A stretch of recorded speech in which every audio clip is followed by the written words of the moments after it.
Good afternoon, folks. I guess I should say in good rust form. Howdy, y'all. I hope you all are doing quite well. There is a little snag in the Alec Baldwin trial. So everybody's sort of waiting. There has been a motion. There's some questions in terms of a Brady violation. It's a mess. It's a mess.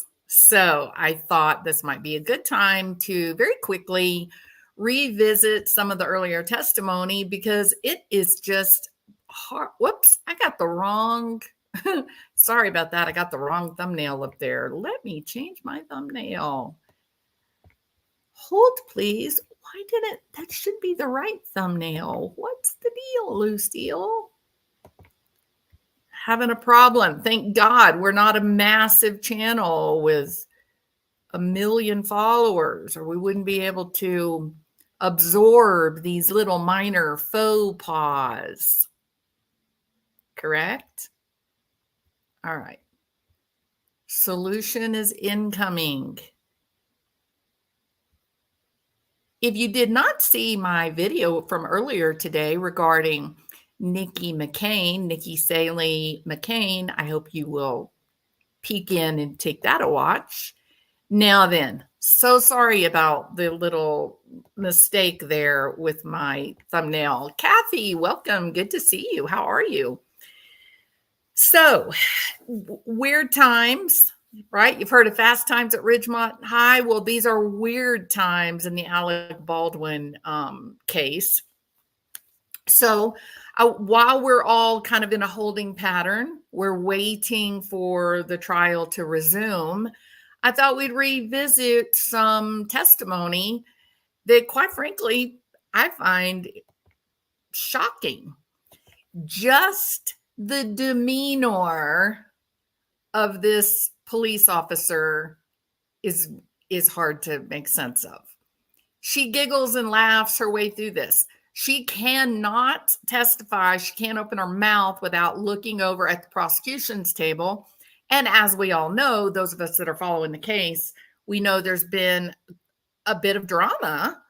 And the prosecution basically, in layman's terms, because I'm a psychologist, I'm not an attorney, basically the prosecution seems to be up to no good.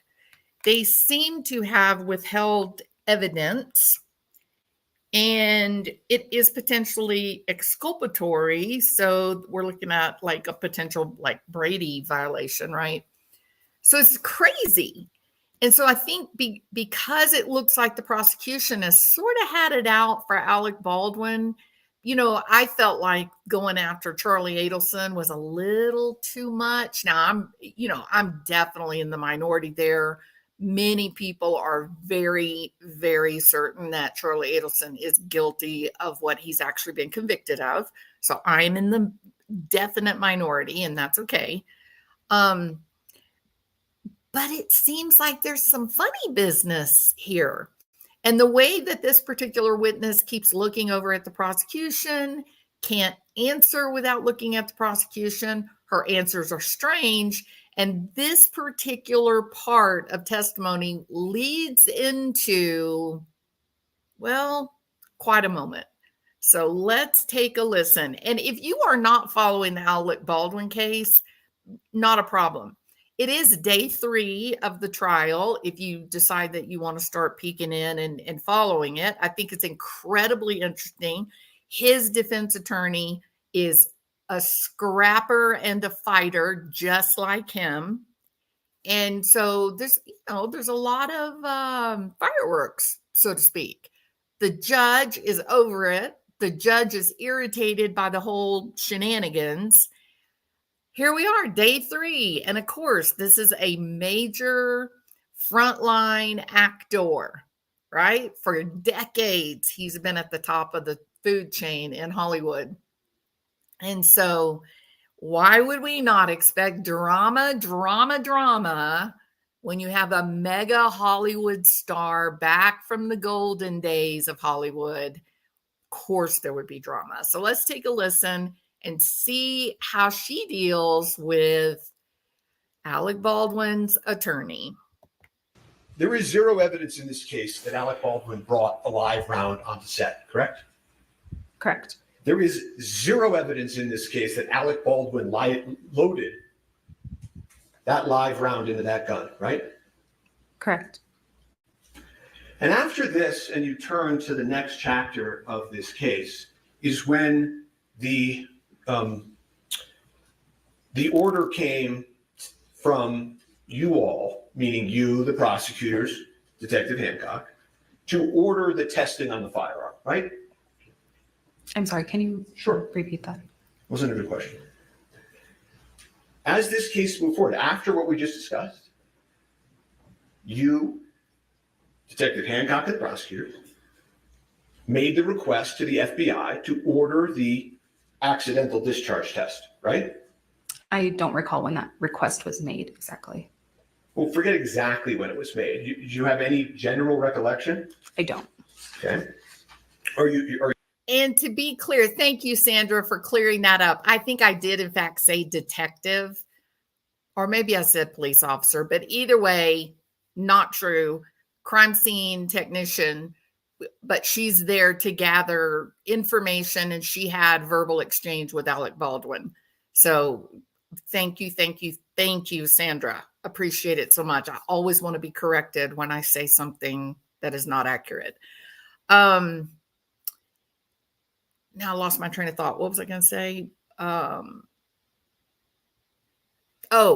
This particular witness also seems to be having a little bit of a memory problem. So she very often answers uncomfortable questions with, I don't really recall, or I'm not exact sure. I'm not denying that I might have said that, but I don't remember. So you're going to hear a lot more of, I don't know, I don't remember, I can't recall. And some people have commented on that, and they feel like maybe she's not being exactly forthcoming. I'm not going to make that accusation against her, but I do think the constant looking at the prosecution's table, the uncomfortable smiling, I think something is happening, but maybe she just has a good old-fashioned anxiety problem. I don't know, but I'm not going to just outright say you're a liar. Are you testifying that you don't know whether it was after the PDQ search? I don't recall. Okay. And at that time, when that test was ordered, you knew that Mr. Baldwin had told you that he had just pulled the hammer of the gun and not the trigger, correct? I don't recall. Okay. I'm going to refresh your recollection.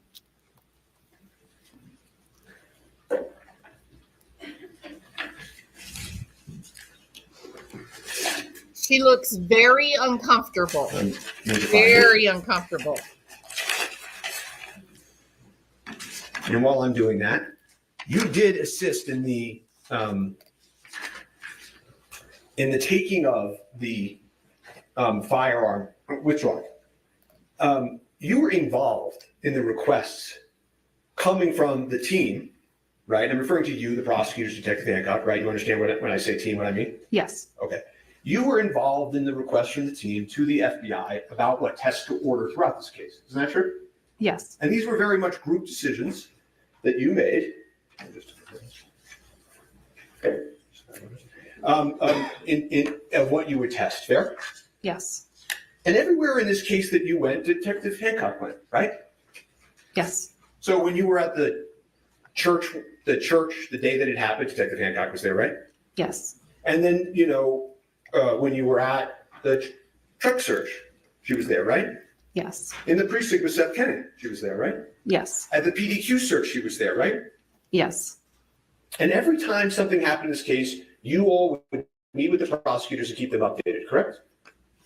Occasionally, yes. Well, when you say occasionally, investigate a problem, what do you mean by occasionally? I mean that I was not always in direct contact with them about every single thing that would occur. I'm going to approach and show the witness. You have gotten Carol Ms. Yeah, she has a copy. Well, she doesn't know. What you're looking at, I don't know what line you're looking at. You told me I have a copy, I'm assuming it's the previous transcript. It is, again, Page it's and line, please. the body worn camera from 10/21/21. Page and line, please. Page 3, line 1. Same objection, Your Honor. What is it? Ms. Popple is not Ms. Popple is not in this transcript. She Well, was he's what are you doing? Asking her to refresh her there. memory? She was there, I'm asking if it refreshes her recollection. All right. Overruled.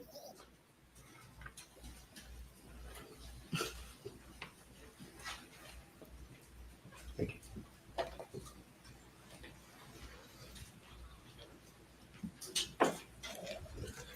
Does that refresh your recollection about what Mr. Baldwin told you at the scene? Not particularly. Okay. Would it be helpful if you saw the video from the lapel camera of you and Mr. Baldwin at the scene and listen to it? Would that be helpful? No. That would. Okay, to me, that was a crazy answer. Like my jaw hit the ground when she said that. So any kind of curiosity that I might have had about her smiles, is this anxiety? Is this something else? Kind of got answered in that moment. You're not going to be able to watch a video of the actual moment, the exchange, and that's not going to help your memory. Is there a medical reason? Like why would that not? So what do you guys think? Is that suspect that she says no, it won't help her memory of what she said or did?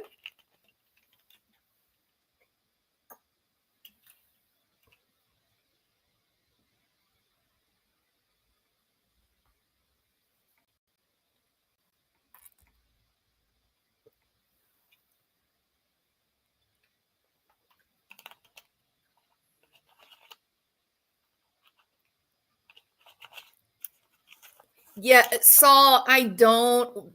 Okay, so I am not working this week because of a beautiful thing called Hurricane Beryl.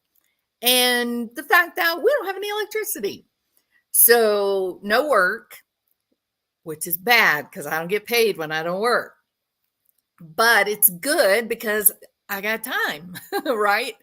So no, I'm not going to be like covering the trial like end to end.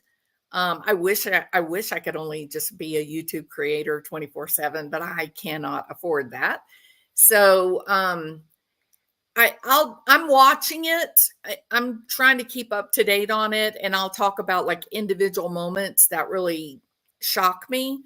And I also want to be very respectful and provide deference to people like DB and Sandra and yourself, people that are in fact watching and know every single moment.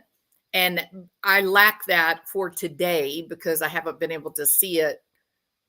I'm kind of interspersing letters and work with trying to keep up with what's happening with the trial.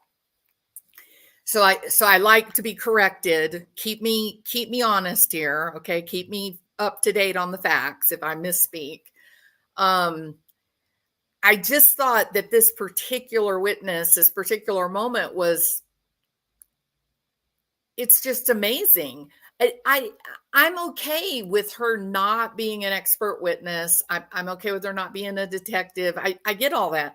I think what bothers me about this is that she seems to be saying, I didn't do anything but just clean up the kitchen.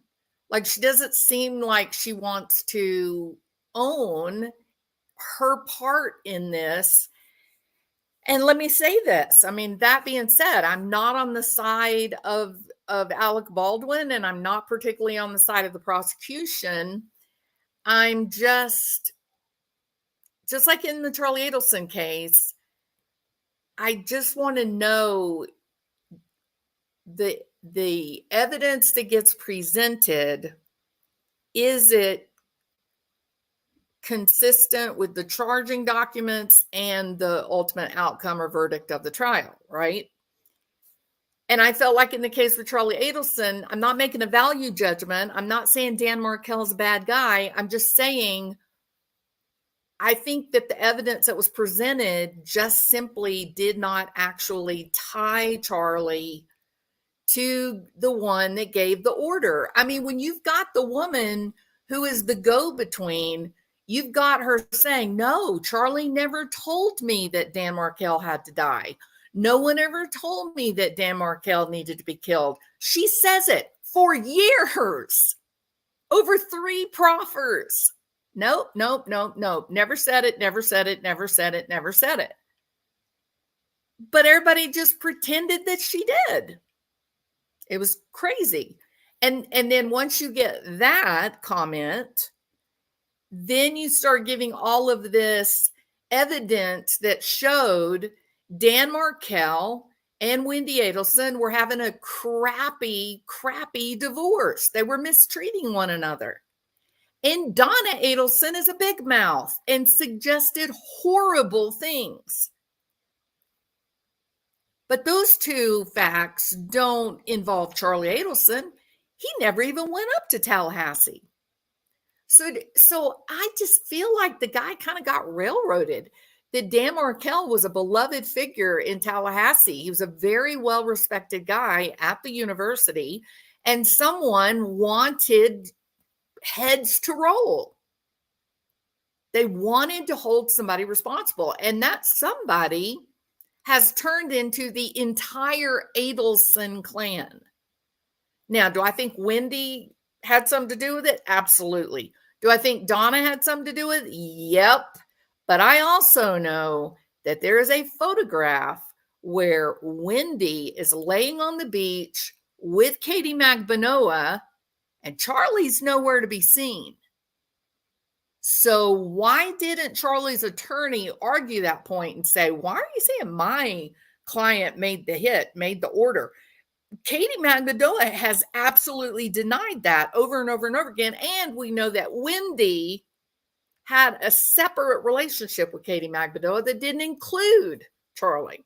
But they didn't do that. And he's now been found guilty, spent the rest of his life in prison. In this case, I thought that this technician's answer here, where she says, no, I won't remember. Show me the video. Let me look at me actually in a conversation with Alec Baldwin. I'm still not going to believe, I'm still not going to remember it. That's not true. That's not factual. How many of you have ever gone back and looked at videos that you took 5 years ago or 10 years ago that never even crossed your mind? That if somebody had come up and said, hey, do you remember what you were doing? Who all was there? Christmas 2018, what you had for dinner on the table that day? You would say, no, not unless something very specific, unusual stood out that day, right? If it was a normal Christmas like any other Christmas, you just say, no, I can't recall identical. I got a good idea because Christmas were pretty much the same all the time. But if you go back and you look at the recording that someone made opening presents, as soon as you see a certain present, or as soon as you see the people that are there, then all the memory comes flooding back. That's the way the brain works. It's like opening up a file folder and now you see everything, right? So her saying, no, I can watch the video, it's not going to remind me. That's not real. That's completely disingenuous. Okay. Yeah. So court broke up earlier today. State brought up so-called new evidence. They actually made a motion, right? And the judge is allowing the new evidence regarding the mixed up bullets. And that's why there's a short day, no witnesses on the stand. Aren't they arguing the motion? I think they're having an argument or something. Anyway, so I thought this was fascinating. This particular exchange was strange. Would it be helpful to you, Investigator? I'm not denying that these statements were made, but I do not recall all of the information that was being stated at that time. I understand that, but you're here to do your best, right? Yes. And you want to be fair to Mr. Baldwin, right? Yes. So you don't know that if I show you the video of you at the scene, it won't refresh your recollection? So clearly, look at this lady's face. Clearly, she and the prosecutor do not want this video shown. There's something happening here that is uncomfortable. And I got to say this, initially, I did not like Alec Baldwin's attorney, but he sure is fighting hard, right?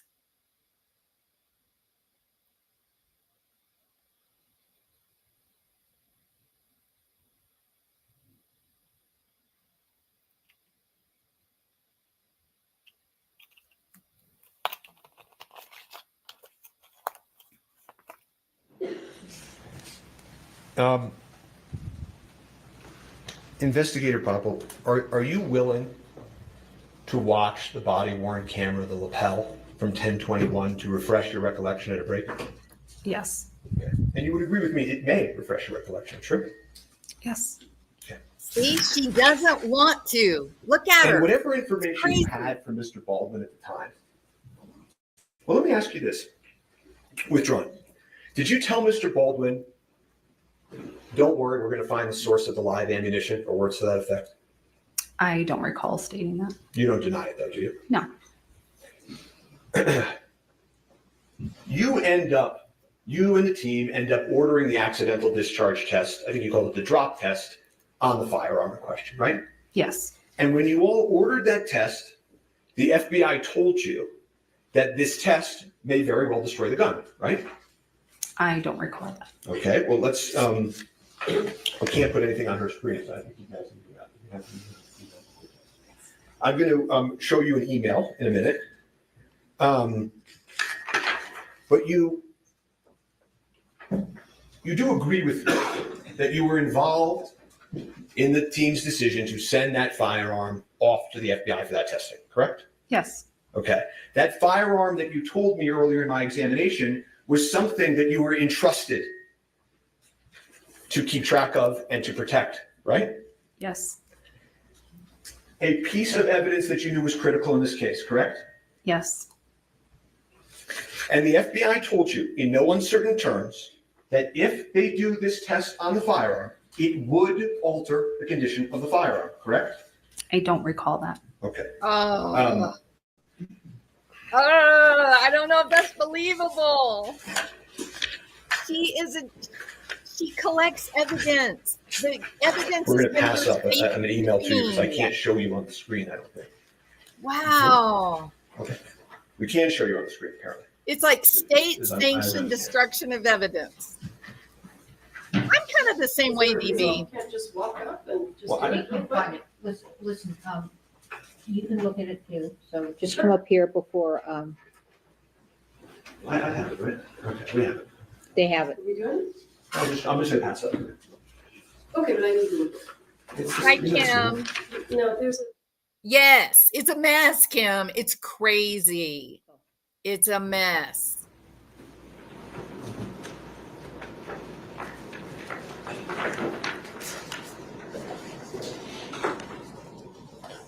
Yeah.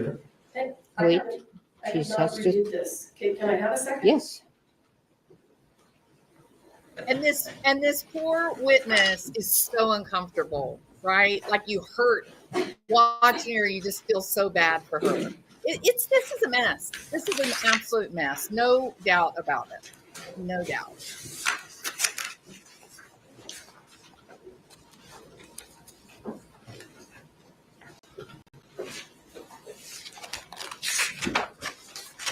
What's the portion that you expect to refresh your memory?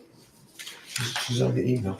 Yeah, but what is the portion of the email that you expect to request to refresh your memory? Do you all want to be on the recording for this? Let's just, Point out to me how this is. Well, supposed to first of all, refresh if she can look at the whole document and see if it refreshes her memory, That's okay? exactly what I was Move going on. to do. And I'm telling you, this judge, she is all business. And you see your email address on that email? Yes, I do. The letter? See if she can refresh her Of memory. course, I just wanted to point out. Oh, gosh. Quit arguing with the judge.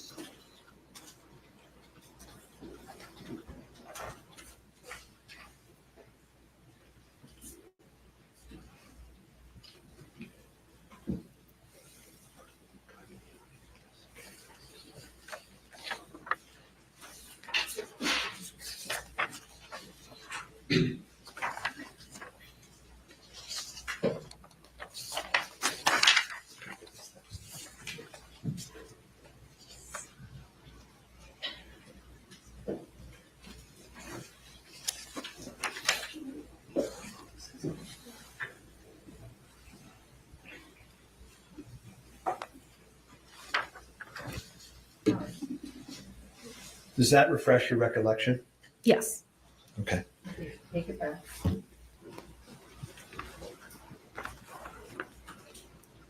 Thank you. Thank you.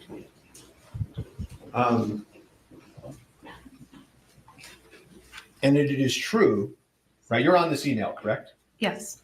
And on April 21st, 2022, which is after the search of the prop house,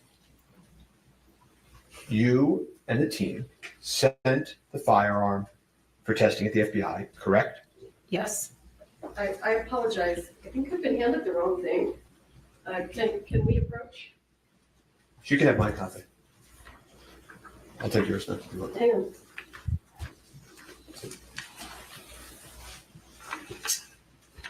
We need to approach. May we approach? Yes. What do you guys think of the judge? DB, what do you think about the judge? Alec can't argue that his $2,000 an hour defense team isn't providing a robust defense. That is something that no one can say. This guy doesn't care how he comes off. He doesn't care if he's rude. He is just all in on brawling. Like he's a scrapper, just like Alec Baldwin is a scrapper. Alec Baldwin is famous for his temper, right? Hey, Alma, so good to see you. Welcome. Let's not lose sight of the fact throughout all of these crazy legal maneuvers that someone died and someone was badly injured. A husband lost his wife. A son lost his mother. Parents lost their daughter. And it's important to remember this too, that I haven't really heard many people say. Alec Baldwin was a longtime friend of Helena and her family. Like they were such good friends that they socialized together even before the movie. So, you know, that does make it, trying to keep that in mind can also help to judge the evidence, the witness's testimony, judge it in a little more balanced way, right? It's unlikely, it would be hard to imagine that he would be so reckless and careless with someone that he cared about. So I don't know. It just is a crazy.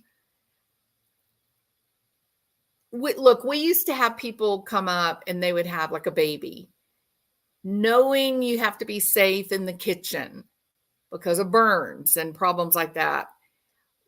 And every time you have a child come into a burn center and they've been burned by boiling water or something like Sorry that. for the interruption. It was a I'm moment going to ask the of court reporter to oversight. read back the exact same question.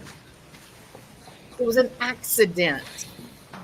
Someone got careless, didn't pay close attention to what they were doing. And on April 21st, 2022, which is after the search. Put your microphone on. Oh, I'm so sorry. And on April 21st, 2022, which is after the search of the prop house, you and the team sent the firearm for testing at the FBI, correct? Yes. And that was truthful testimony and accurate testimony that you just gave, correct? Yes. And at the time that you sent it to the FBI for accidental discharge testing, which I believe you discussed on your direct examination, didn't you? Yes.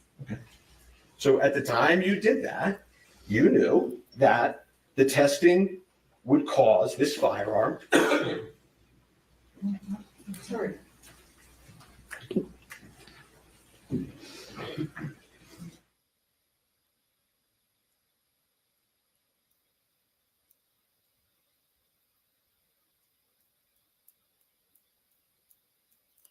Alma, they should not have had live rounds on the set.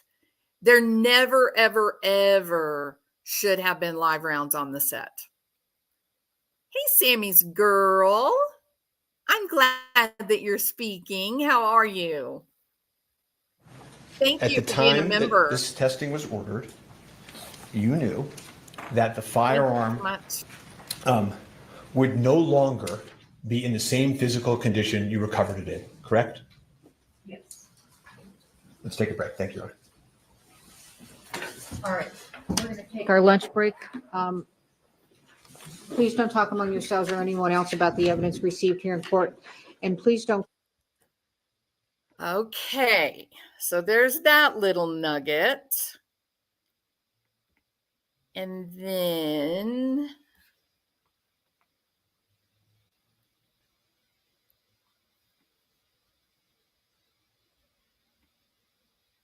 yes, Bruce Lee's son was in fact shot on set. That's correct.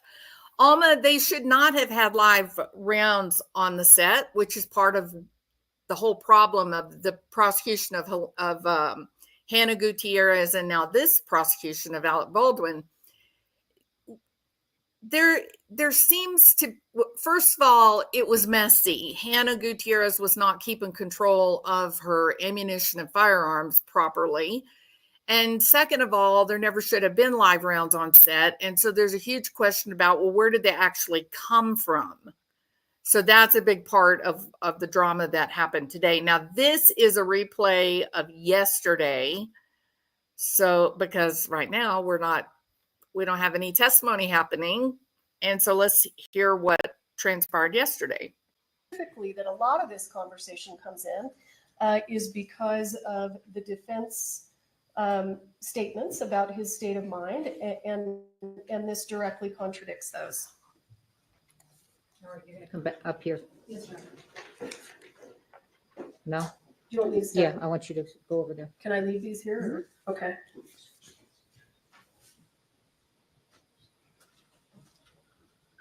I'm just gonna set this aside.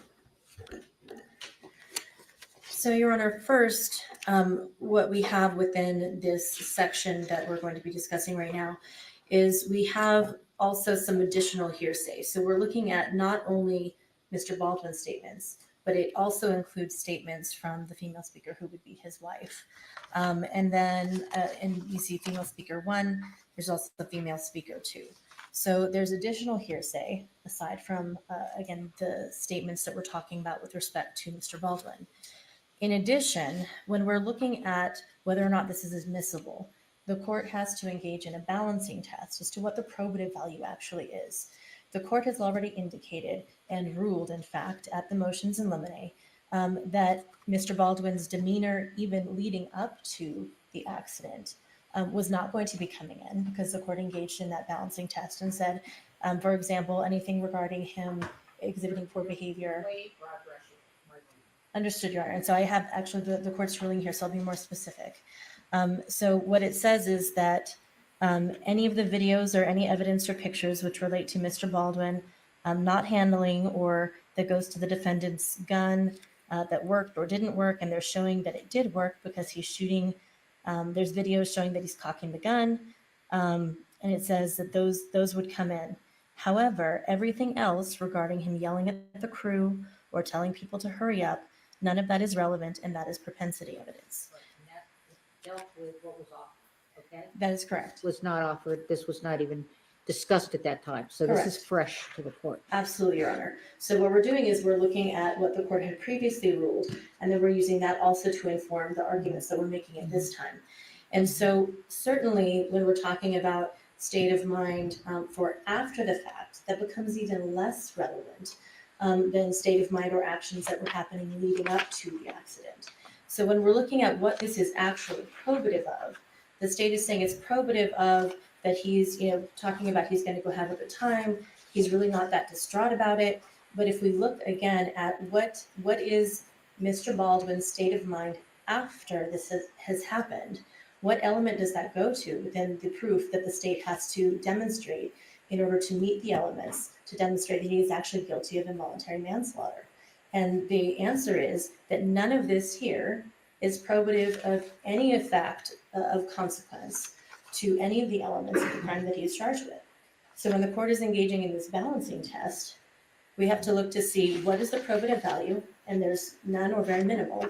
But the danger of unfair prejudice is substantial, and it substantially outweighs any probative value in that, again, he's talking about his family, he's talking about plans that they have, and there's danger that the jury will misinterpret that or misuse that to view him as being callous or that he doesn't care about Ms. Hutchins, when actually that's not accurate.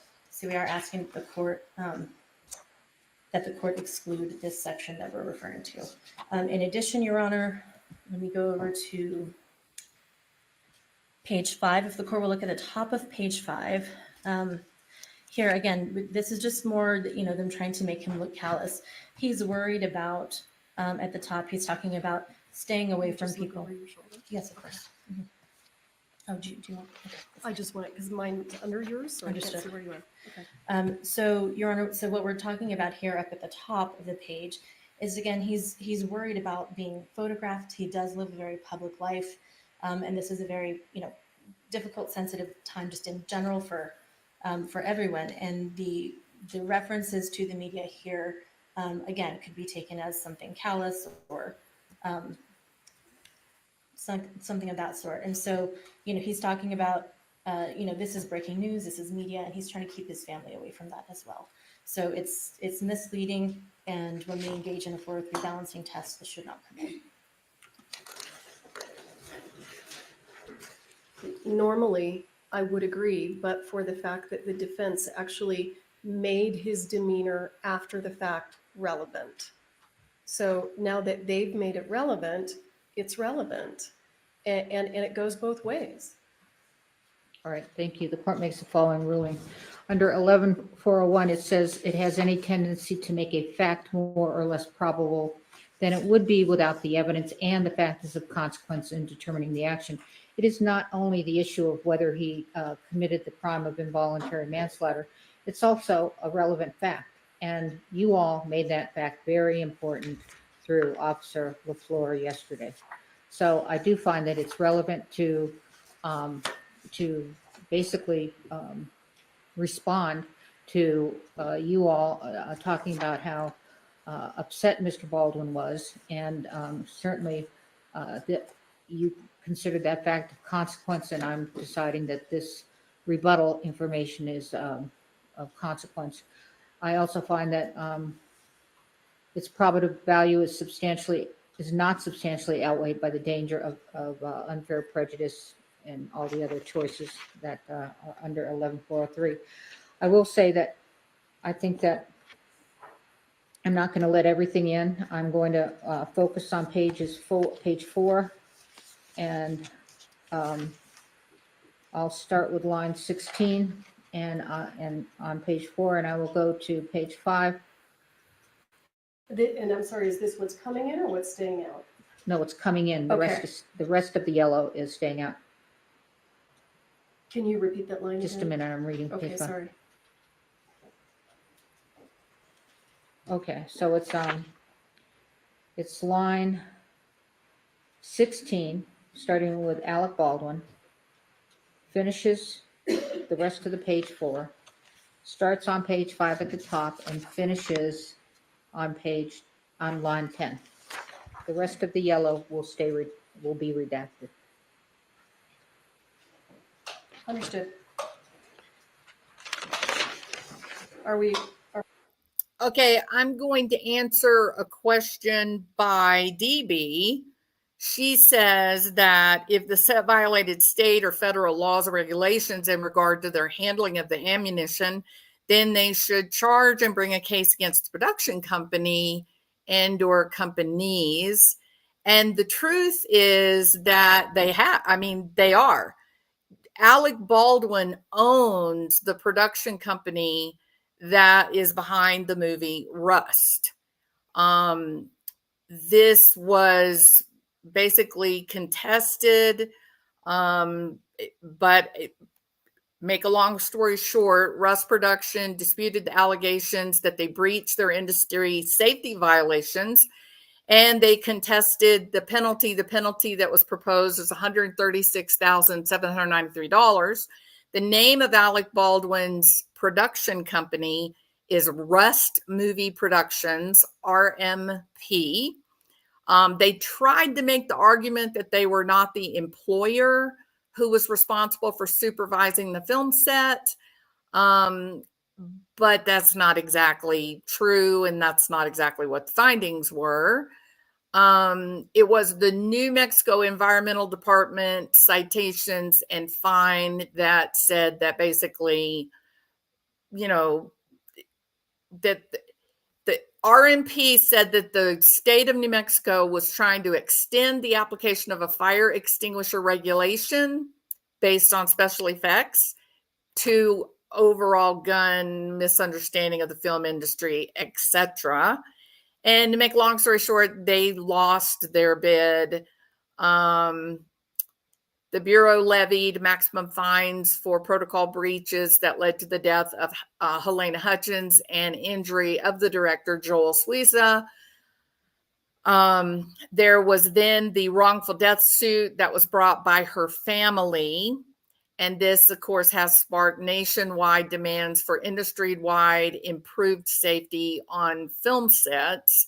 Baldwin is the producer on the film, has denied wrongdoing, and an attorney for the actor previously said the Bureau's report had cleared him, citing his belief that the gun held only dummy rounds, but that's not true. That was just spin. The producer, Angel Nigam, revealed Tuesday they had formed a new TV and film company and would be selling their first product at next year's Cannes Film Festival. They've been working with each other for several years now. It's been a tremendous talent to be in business with. This grew organically from the natural progression of things. This ride can be a roller coaster, and I'm thrilled to be sharing it with Alec. That did not age very well. And then finally, the New Mexico agency said management of the production knew that firearm safety protocols were not being followed, and they failed to review work practices and they failed to take corrective action. The management of the production company is Alec Baldwin. Alec Baldwin is the production management. The production management is Alec Baldwin. So they got the guy coming and going. He was always going to be held responsible, in my opinion. All right, so we'll keep going now. Are we ready to move on to the next one? Yeah. The next one I show, and Ms. LeBlanc, just correct me if I'm wrong, is on page 12. So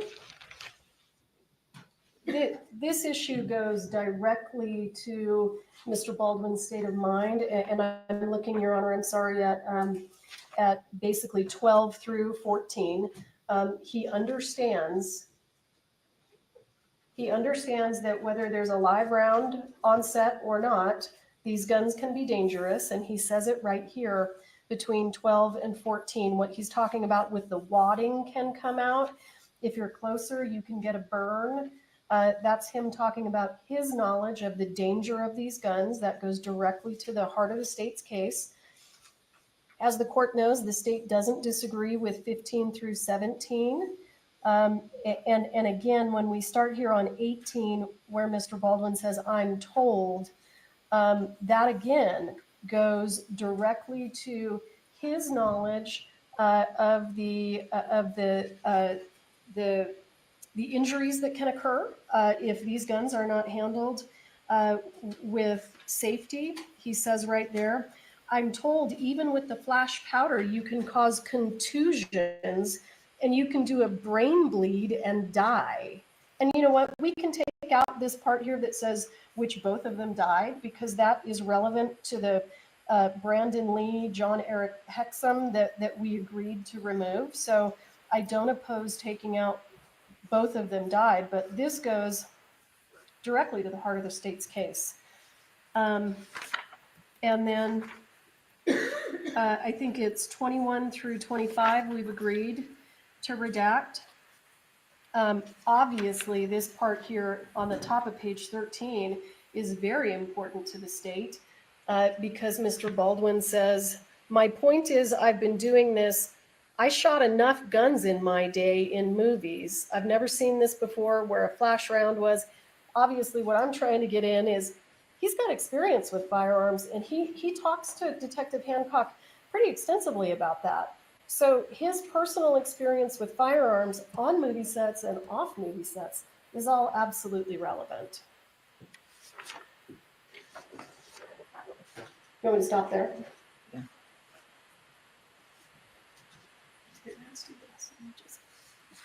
There you go. So, Your Honor, this was already the subject of a defense motion in limine that the court ruled upon. So we have in the transcript of the pretrial proceedings, the parties were arguing about whether or not this knowledge of danger of blanks would be admissible. And so what the court ruled was, the court said, the court makes the following ruling, weighing whether it has any tendency to make a fact more probable or less probable than it would be without it, and whether its probative value substantially is outweighed by the unfair prejudice. I think it's difficult to deal with what I read in the grand jury transcripts about, the theory about the negligent use of a deadly weapon is that this manner of handling, that he shouldn't have cocked the gun, etc. And then with respect to the alternative is that he failed to check the gun. He failed to confirm that the gun, and I remember the word confirm, about live ammunition before he pointed it at someone. The court went on. I think that I will not allow any testimony other than one sentence, probably by your expert, Ms. Morrissey, that says the blanks also can kill. But to consider that he failed somehow, that's just going to be up to the trier of fact. I think everybody knows that guns can kill. It depends on what's in there. But I think that you cannot mention it, you can mention it, but that's it. We're not going through 5 different questions on tell me how serious this is, and if he's a gun owner and he's done all these Westerns or not Westerns, but all this gun experience, then he should have known. Just say that, and if you can tie that up, great. So that's specifically on this subject, and so we've already argued this, and the court has already ruled. So based on that, we are asking that the court, consistent with its previous ruling, exclude these portions. And the additional portions, there will be a number of other sections in the transcript that I think we can dispense with rather quickly once we have the court's ruling on that as well. Is that the part about when he talks about the commingling? Is one of them about the commingling and the dummy rounds? I don't recall, Your Honor, I have them flagged, but I think we can move through them fairly quickly, and I can identify those to the court every place that is throughout the transcript. All right, thank you. If I may. So my concern is that I didn't realize necessarily during the motion hearing, I thought we were talking about witness testimony, not the defendant's own statements. And let me try to articulate for the court where I think some difficulty may come in. If I have my expert do what the court suggested and just have him give the one sentence that blanks can kill, then what we're missing, the important part is that Mr. Baldwin knows that. So these statements that he made to Detective Hancock go directly to that one sentence that you're allowing us to get in, because Mr. Baldwin actually knows that, and the elements of the offense go directly to what he knew or should have known. That's in the actual jury instruction. So this is something that he knew or should have known. There are rules that say don't point the gun at anyone, and this is obviously one of the reasons, is because even if you have largely inert ammunition, it can still hurt someone, or Mr. Baldwin even indicated he knew that it could kill someone. So I think that this needs to be in for that reason. Which motion was it? Your Honor, it was all for the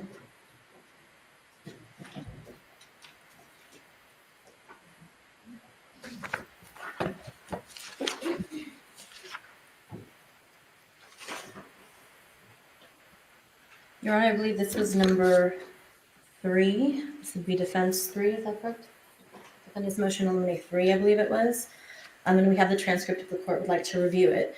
Based on what the state has just argued in their reply, may I just be heard as to the new arguments? Is this your motion? I'm sorry, Your The Honor. new argument? Yes, the That's state. her the reply, state- isn't it? Didn't she go first? She did. She And did. You're doing a surreply. And if I may have just a few sentences, Your Honor, because I think this is important as what she stated is new, since she's now talking about disagreeing with the ruling that we had. But we relied on the court's ruling. In our jury selection, we did not cover this topic. In our opening, we did not cover this topic. It's not 3. Where is it? I believe it's number 3. It's the foreseeability. 7, Your Honor. Oh, 7. I apologize, Your Honor. Number 7. You mean defendant 7? Defendants 7. Yes, Your Honor. It was our motion to exclude.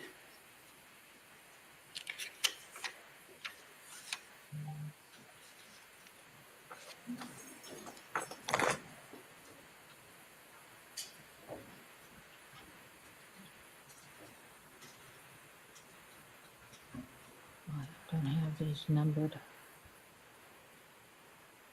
Would the court like me to present the transcript? The No. court's giving it, so.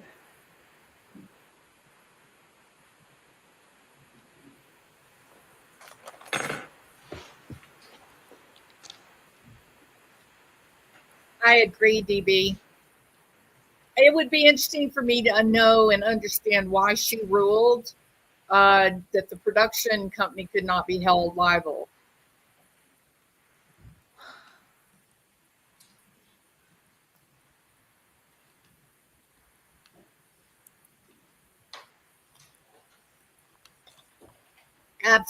Absolutely, DB.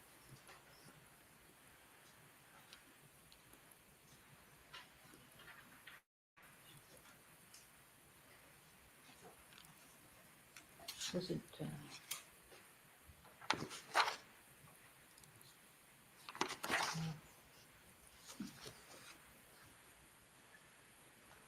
What is the name of the motion? The name of the motion. It's a motion to exclude evidence related to SHENANIGANS, Your Honor. Oh, all right. The additional flags came up in the opposition. Okay. Got it.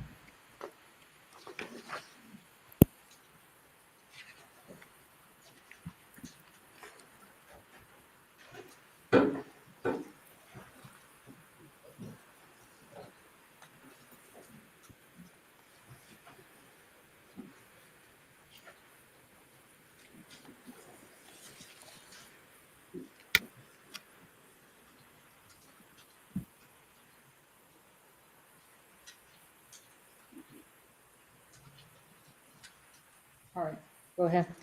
Thank you, Your Honor. To allow the state to basically relitigate this, I think would put us in very dangerous territory because the defense relied on the court's ruling and the court was very clear about what would be permitted and what would not be. I think to say that the state thought that that somehow didn't apply to statements they wanted to introduce by Mr. Baldwin is disingenuous. And so we relied on this again in our jury. Yes, Your Honor. Permission to push the court.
You know, this was related to and I think I say it here where I talk about on page 154, which you left out. But this is to Mr. Nikas, where he's saying that the statement such and such would have died if there were a blank in the gun. That they were asserting that they were going beyond live ammunition, and they were talking about that they expected witnesses to testify, in particular Mr. Carpenter, that that blanks can kill as well, and that he should have known that. That's different from his own admissions of his knowledge, and I'm going to let the following in. I'm going to let page 12, I'm going to let line 13, right in the middle. Sometimes the wadding can come out. If you're closer, you can get a burn. It shows that he does have knowledge of guns. Hang on, Your Honor, I just want to use, I see, I'm sorry. And then on lines 18, 19, and I'm told even with the flash powder, you can cause contusions and you can do a brain bleed. And then also lines 1 through 5 on page 13. And Your Honor, I do understand the court's ruling. If I may, just for the court, just to remind you, because I know we're dealing with the transcripts and we had these arguments earlier. So if I may, just to kind of perhaps refresh the court a little bit, part of what the arguments were about as well was the fact that the way that the grand jury presentation had gone, and in that had not been focused on blanks. It was about live ammunition, live rounds, and that was the basis of what the knowledge must be in order for it to meet the elements of the charge. This is what in the grand jury, Mr. Carpenter was talking about all these duties that Mr. Baldwin should have had, including the knowledge that blanks can kill. He said that he should have had that knowledge. Everybody has that knowledge when they talk about don't point in the gun and things like that. And I did not want to belabor the point that blanks can kill. Okay, but that's different from Mr. Baldwin's own assertions of the knowledge that he had with respect to guns. All right, next. Your Honor, same argument from the state with regard to the bottom of page 14, the last two words that start with and I'm. And then if we, I'm sorry? Oh, I'm sorry.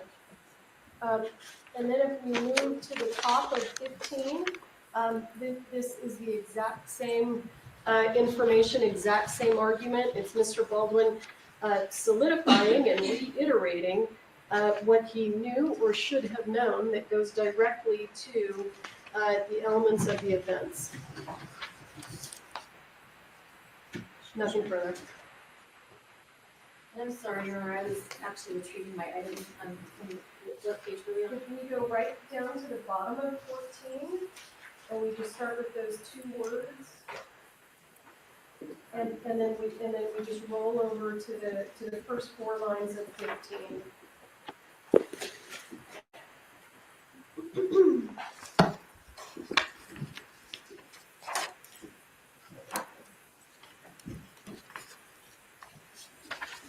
And so, you know, the issue that we're going to have, again, with this, Your Honor, is that, you know, we did not ask witnesses questions regarding this type of harm and what was learned. And certainly those kinds of things might have been able to come through Ms. Popple.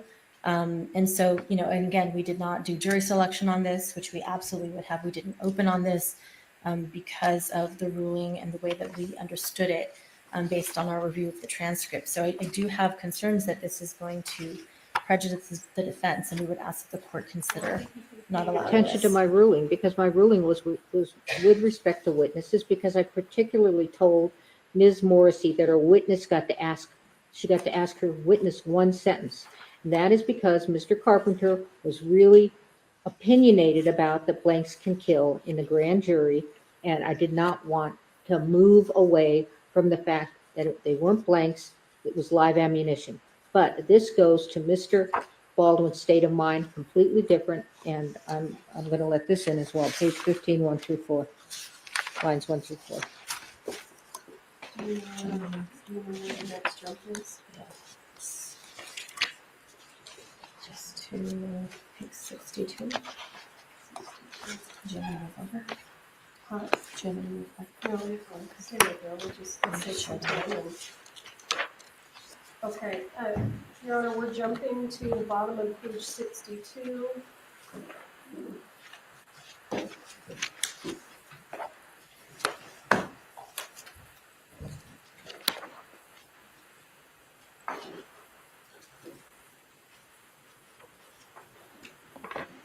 You know what, I'm gonna change my position. Why don't we go ahead and just exclude the bottom of 62 and the top of 63? Right, yes, I agree.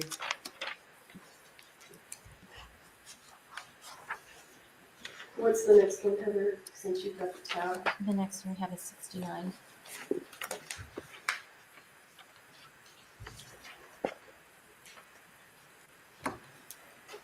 So,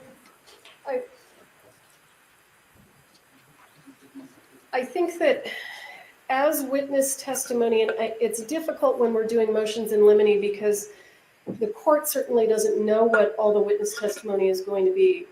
So part of the issue here is we were intending to ask the court to, not necessarily today with these witnesses, to potentially reconsider this ruling. I don't think it makes a big difference in this particular interview, but we absolutely have witnesses who will testify if the court were to permit them. The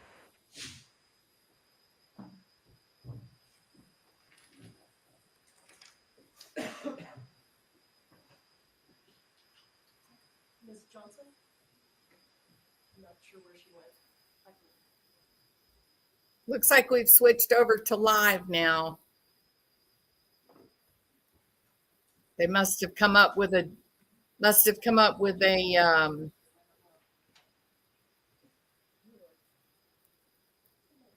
so it's important to know that the judge yesterday sent the jury home until Monday. They have been hearing testimony from Seth Kinney, who was the firearms supplier on Rust. No jurors in the room. And the defense is demanding a mistrial or to throw out the charges, maybe.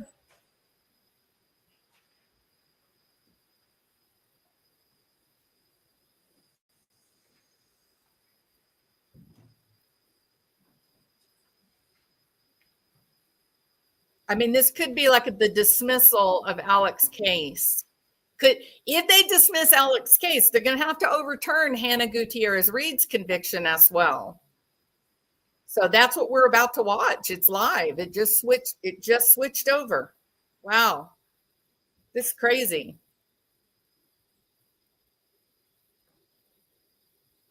Am I reading that right, DB? Correct me if I'm wrong, what I just said.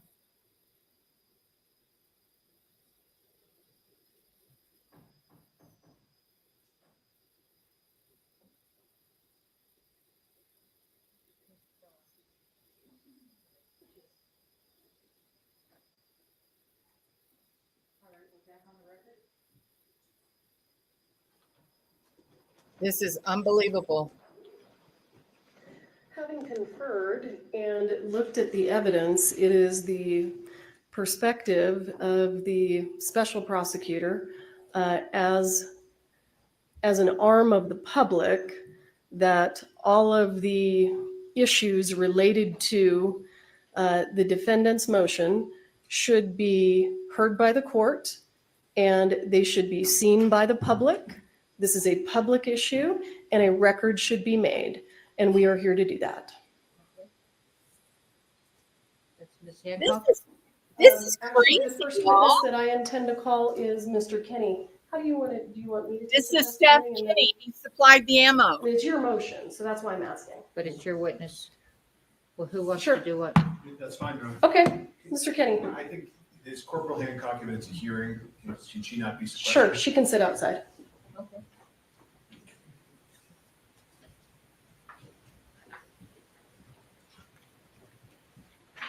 Wow, this is crazy. Do you swear affirm under penalty of law that the testimony you give in this case will be the truth, the whole truth, and nothing but the truth? I do. All right, have a seat. Come on, into the microphone.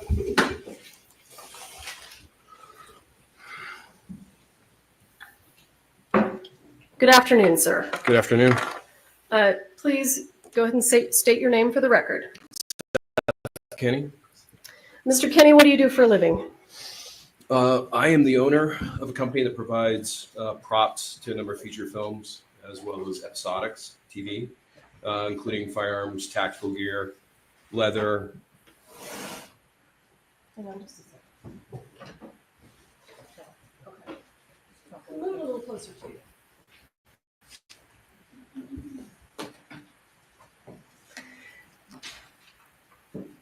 You provide ammunition and firearms as a part of the props that you provide, is that right? Well, not ammunition, because again, legally and technically, I'm that is sorry. blanks and dummy rounds. Blanks and dummy rounds. Okay, Correct. thank you. Sir, do you know a gentleman by the name of Thel Reed? I do. How do you know him? I met Thale approximately 12 years ago, possibly even 12 to 14. He was opposite. How do you know him? I don't need the history. He's a work friend. How long have you known him? Of him, 12 to 14 years, and more like friends, approximately 5 to 7. Okay.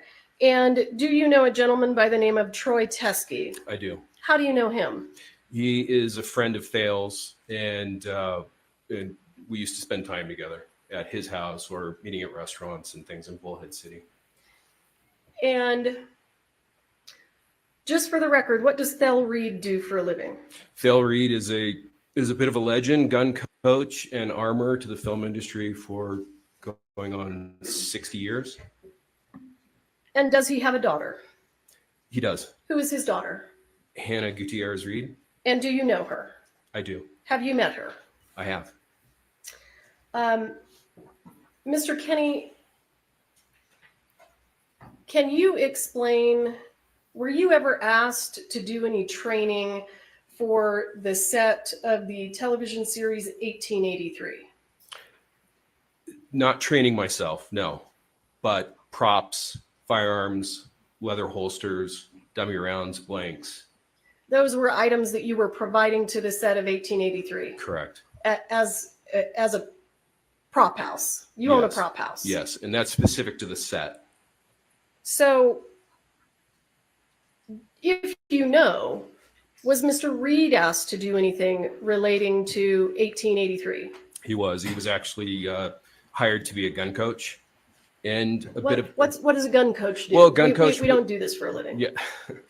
Gun coach would teach the actors that aren't familiar with things like the 1873 lever action period weapons, how to operate them smoothly and consistent with the character as called out by the script. So did you and Mr. Reed go to Texas for any reason for 1883? Yeah, we did all of our filming when we were involved with the project physically, personally, was done in Texas. Were you asked to do a cowboy training camp? We were asked, Thale and I were asked to be there. To do what? And Thale was charged with training of the actors. I was charged with bringing, specific to the training camp, some of the live reload ammunition that Thale had. And why was live reload ammunition being taken to Texas? Well, it was just for actor training to give them a sense of the recoil of the guns, and it was done on a private range away from set. Were you present when the actors were shooting the live rounds? I was. And was Mr. Reed there with you? He was. For the most part, he was in the Sprinter van with the AC running because it was a August Texas summer day. So did you take live rounds to the cowboy training camp? Yes. Yes. And where did those who provided those live rounds? Did you provide them? Did Thel provide them? Thale provided the live rounds, and we met in Albuquerque. And at that point, he loaded up his luggage and everything he needed for a couple of months. When you say you met in Albuquerque, how did he get to Albuquerque? He and Hannah, his daughter, drove out together. We met in Albuquerque, prepped her out for the Nick Cage movie. And just for the record, where did they drive from? They both drove from Bullhead City, Arizona. Oh, thank you. So they came to Albuquerque, and did they have the live ammunition with them? They did. And where did you all go from there? She loaded up and left to Livingston, Montana to work the Nick Cage movie. And Thale and I loaded up the Sprinter with everything we needed, and we headed straight to Texas. And did you take that live ammunition with you to Texas? We did. And did the actors get to have their training camp? They did. And was there any ammunition left over? There was. Where did it go? It stayed in Texas for an undetermined amount of time. I could never figure out when it came back to my shop. With who? When you say it stayed in Texas, did it sit by itself? It was with the prop master for the day of the show up at the shooting range, up at the firing line. And from there, it came back into the Sprinter van, my Sprinter van. And then at one point or another, it made it back into the hotel room. And I lost track of it once it was in the hotel room. And from there, when it got loaded back into the Sprinter van and came back to Albuquerque. So, but it doesn't come back to Albuquerque by itself. So tell us how it gets from the cowboy training camp to Albuquerque. Well, it's driven back. By who? By myself. Okay. So, and how is it packaged? What kind of a container is it in? All the live ammunition from the cowboy training camp was in a typical household gray bin. Approximately 2 feet long, 16 inches tall, about the same width. And it stayed in there and was packaged within each caliber individually within smaller boxes that typically held about 50 rounds. Do you have any idea approximately how many rounds were taken to Texas? Yeah, I know exactly. It was 325 rounds. How do you know exactly? Well, it was a guess of Thales that there was between 200 and 300, and they were loosely combined in a small military green ammo can. And when I opened up that bin in Texas at the firing range for the first time, I had brought along 10 boxes, white plain boxes with styrofoam inserts that held 50 rounds each. So I populated those boxes, and then it took a picture of those boxes. And one of the boxes is dog-eared, means it's partial, and coincidentally, it held exactly 25 rounds. In case I missed it, how many rounds came back to New Mexico? Between 50 and 100. And when they came back to New Mexico, where did they go? They went, because I was running low on space, they went into the bathroom. Were they in the green can? No.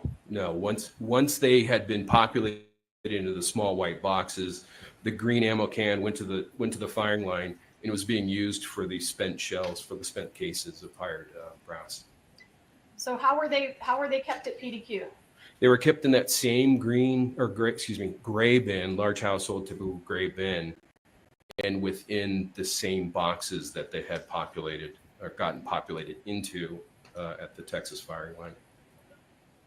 So I'm going to show you what has been previously entered into evidence as Defendant's Exhibit A21. Do you recognize that? I do. What is that? That is that gray typical household bin marked live ammo 1883.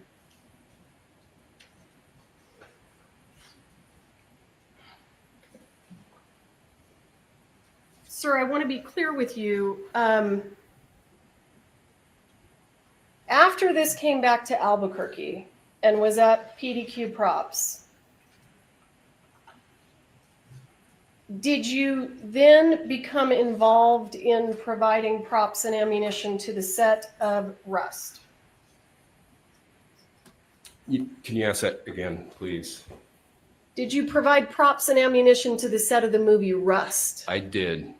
Was that after you brought these back from Texas? I do not know. I do not know when this bin came back to Albuquerque from Texas. You drove it back yourself. I did, but I did a few trips.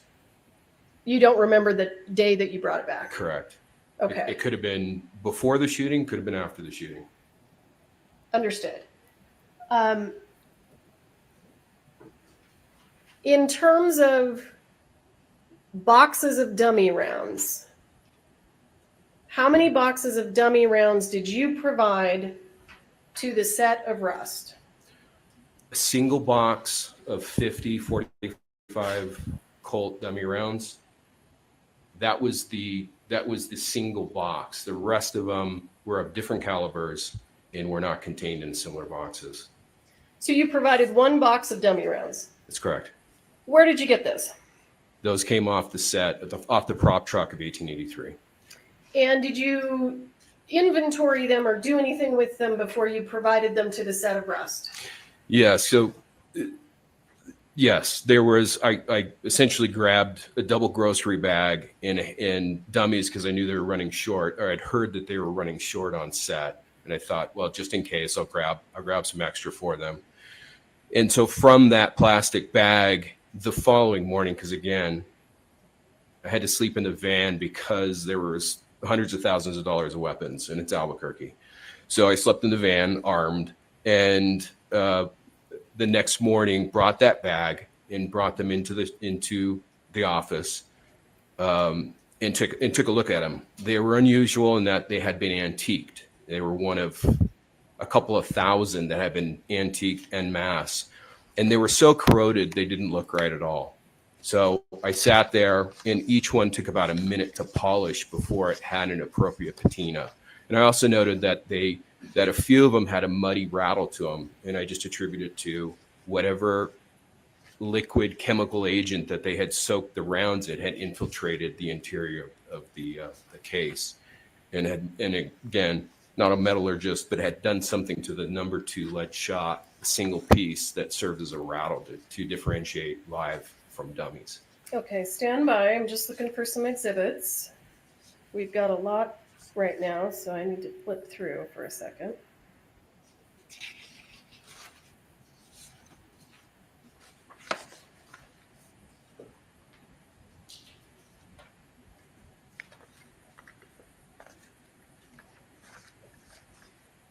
The dummy rounds that you provided to the set of Rust,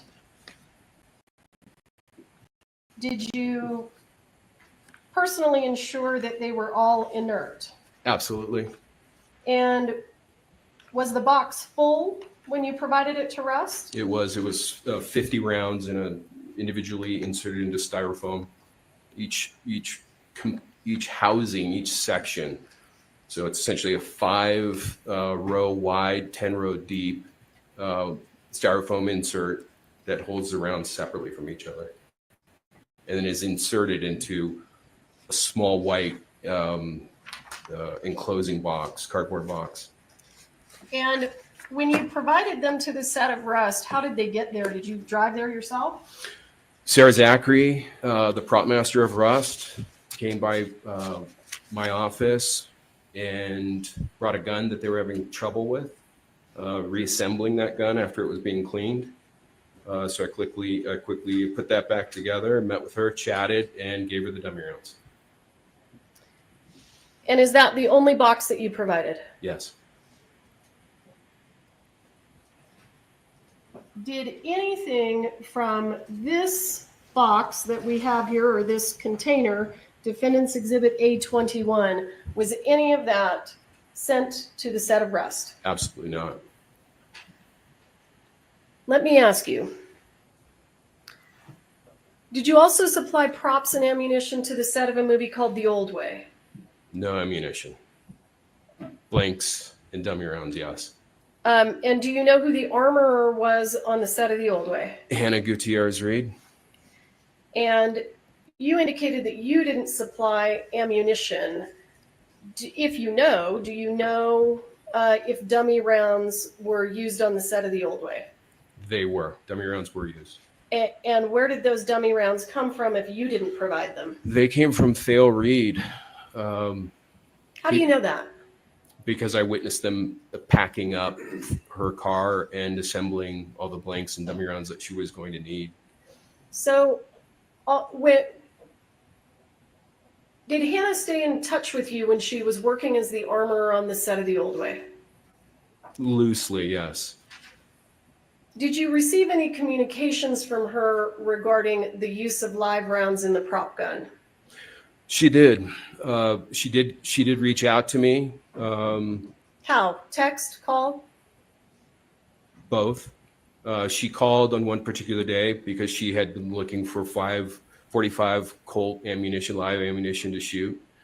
How did you know that? Because she asked me at the office. And I thought it was odd because Thale had live ammunition and you know, why was he not giving his daughter any? I found it peculiar.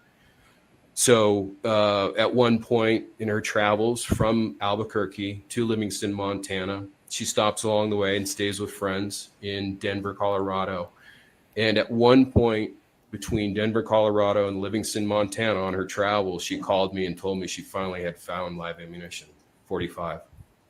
So once she makes it to Montana, does she contact you about shooting live ammunition out of the prop guns? She does. She texts me this time and she asks if she can shoot live ammunition out of the set guns.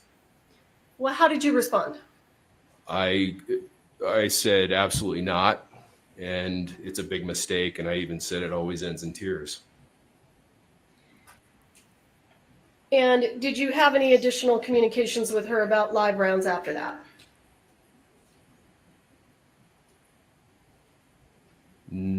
I don't believe so. Okay. So after you take your box of dummy rounds and you give it to Sarah Zachary, do you ever see it again? Only in the evidence photos. Okay, so let's look at those. Defendant's Exhibit A27, previously entered into evidence. Do you see that? I do. And do you know what we're looking at here? I do. Describe to us what we're looking at. Well, these are these antiqued rounds that came off the set of 1883, actually more specifically the prop truck of 1883. And you can see that they're heavily aged. And this is after each one has been polished with Quado steel wool for about a minute. Okay, that's fine. Yep. Okay. What about this one? Does this one look different? Yeah, absolutely. The case is way too bright. It looks nearly new. And that is an anomaly. I do not believe that came from me because all the rounds were heavily aged. Okay. I'm going to show you what is entered into evidence as State's Exhibit 30. Do you see that? I do. What is that a photo of? It looks to be the same antique rounds, dummy rounds that I provided Rust.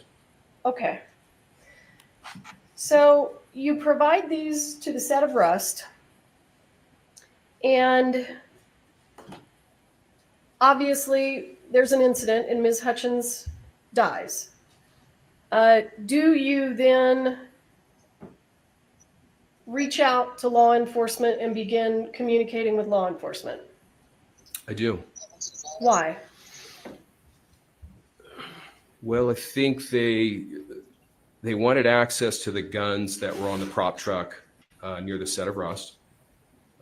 And there was some text message discussions regarding that. I offered to open the safe to Why did you have a combination to the safe on the set of Rust? I actually didn't until I think the day that I met former Detective Hancock at the prop truck, the day that they executed the warrant. I didn't actually have the combination until Sarah Zachary gave it to me. So Ms. Zachary gave you the combination and you were able to open the safe? I didn't actually physically open it myself. I never went onto the prop truck. Just passed it along Okay, to... what did you do then? Well, I met off to the side with Detective Hancock at the time, and at one point Sarah Zachary was there as well while they were searching the prop truck, and as well as opening and starting to pull guns out of the safe. Okay. Do you recall having a conversation with Detective Hancock where you asked Mr. Teskey to provide information about rounds. I do. Tell us about that. Well, it was one of 2 or 3 times that I went up to the sheriff's department to provide evidence or something that I thought might be of value to the investigation.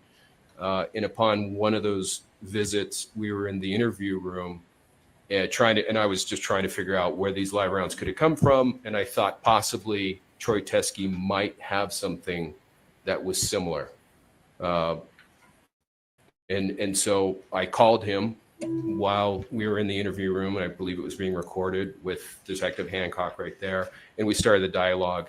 And at that point, it went into a text exchange with pictures as well, with at least one picture.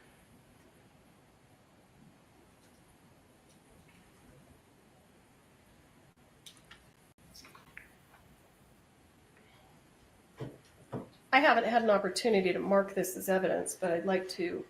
I only have a digital copy of it, but I intend to use this with the witness. This is as an offer of proof, Your Honor. This is a copy of the text message between Mr. Teskey and Mr. Kinney. So I'd like to just go ahead and display it, and I can mark it and provide it to the court. I just don't have a paper copy of it. Do you need to see it? No, I know. Okay, let's go. What is it going to be? Actually, this is a separate motion hearing, so when I marked that the supplemental as courts 13, I think I should have marked it separately as courts 1 for the Okay. motion hearing. And Well- then while we're here, I have not marked those, so those are courts 2. These the ammunition. Yes. Okay. Okay. So what do you want me to mark this exhibit that I'm going to use with Mr. Kinney? Well, now you're going to have to. Well, let me do this. Let me make this courts Roman numeral 1 and courts Roman numeral 2, and then you can keep your 1s and he can keep his alphabet. You can keep your numerics. I should just continue with the next exhibit. No, because we're in a motion hearing now. Right. So we'll call this State's Exhibit 1. Right. Okay, got it. Now, you also introduced some other evidence, which you can refer to. You don't have to reintroduce it. We'll just identify it as like 27 from the trial. Okay? Okay. All right. Okay. Can you mark this? Can you mark that for me? Courts 2, Roman numeral 2. Is there a reason I'm not seeing this on the monitors? Oh, sorry. Okay, well, he's doing this first. So Okay, sure. Yeah, right there, right on top. Thank you. Okay.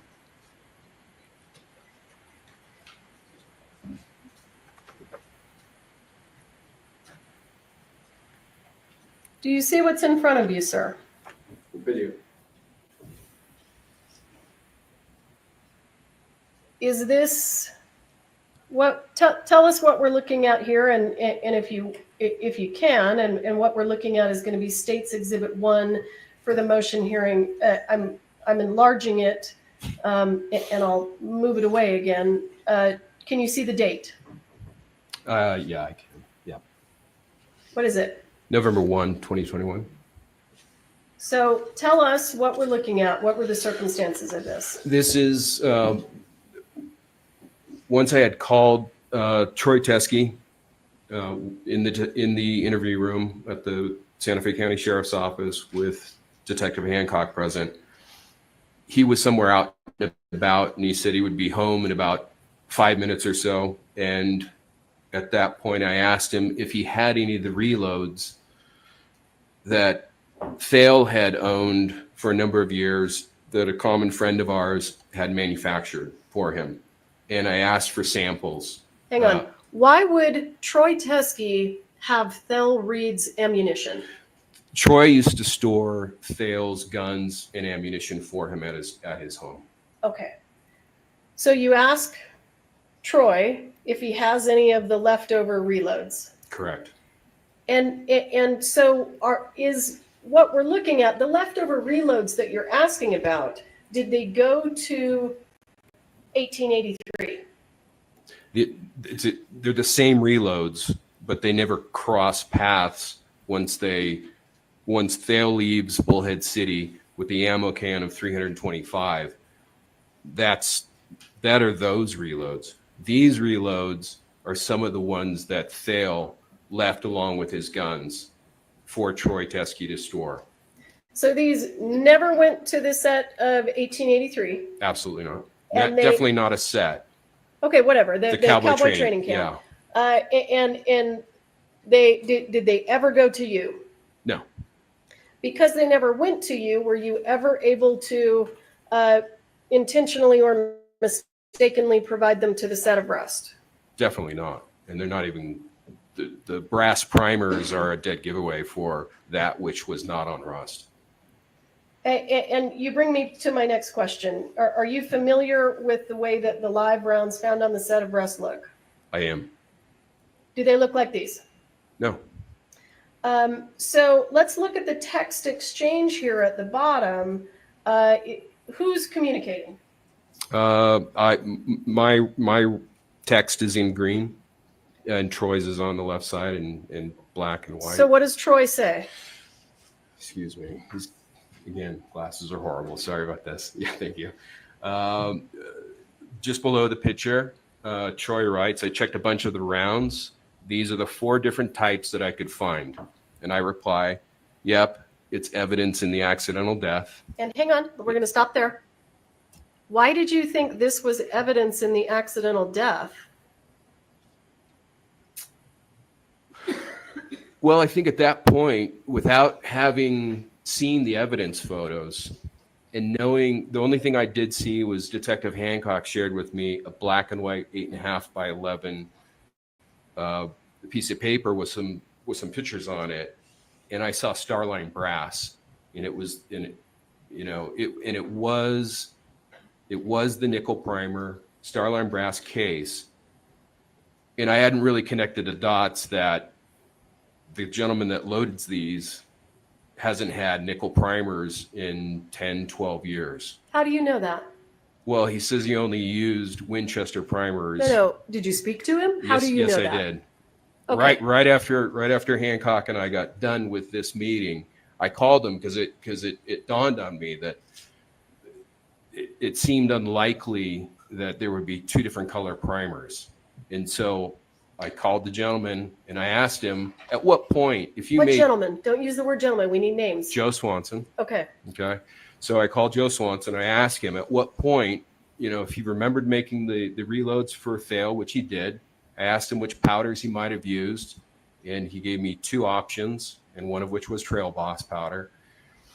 And I asked him, I said, well, at what point would you switch between brass and nickel primers? And he said, I wouldn't.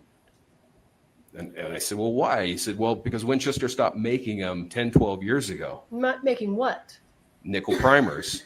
Okay. So he only, if we look at all the evidence photos of all the blanks that Joe Swanson makes, you will not see a nickel primer in any of those blank rounds for the same reason. So you indicated to Mr. Teskey on November 1st, 2021, this is evidence in the accidental death. And you're talking about this photograph. I am. And well, the rounds. The rounds in the rounds. photograph. Yes. Have you learned a few things about the evidence in the case and the live rounds that were found on Rust since November 1st of 2021? Yes. Do you still believe that these are evidence in the accidental death? Definitely not. And then I see Mr. Teskey responds and says, okay, and then what do you say? Can you zoom in? Thank you. Let me see. There you go. I reply, ugh, this sucks, but she's seriously trying to blame everyone else for her mistake. What does he say? He replies, who is she? Hannah? ? And I reply, Hannah. And then you ask an important question. Read that to us. Yeah, November 3rd, 2021, I ask Troy Teskey in text, did you see any rounds in either box with nickel primers? What's his response? He replies, no. Okay.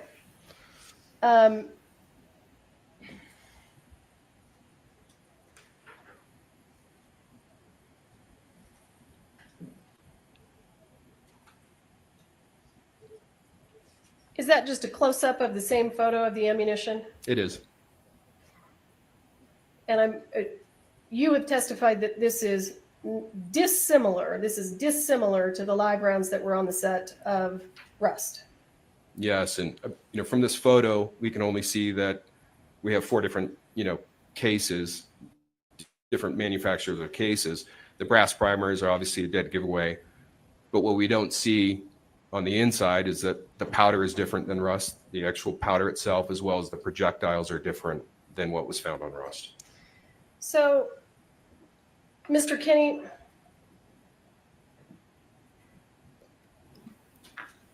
the ammunition that is in this can here, that's Defendant's Exhibit A21, what happened to it? Where did it go? I'm not seeing an exhibit. Oh, I'm sorry. That's right. I can't switch back and forth that. Oh, yeah, okay. Yeah, Can you the see gray, it? the, Do you yeah, the want me gray, to yeah, the touch? gray bin. Yeah, the gray bin. Yep, I see it. What happened to the ammunition that was in this can that you brought back from Texas? It sat in that bin in the bathroom and was. And ultimately, when did it leave PDQ? Under what circumstances? Oh, when the sheriff's department executed a search warrant on the on my business. They took all of it. Yes, they weren't entitled to all of it, but I just said take all of it. The warrant specified it had to be Starline brass, and I just told them take it all. So everything that you brought back from Texas is in the custody of the sheriff's department. Correct. Did you, at any point in time,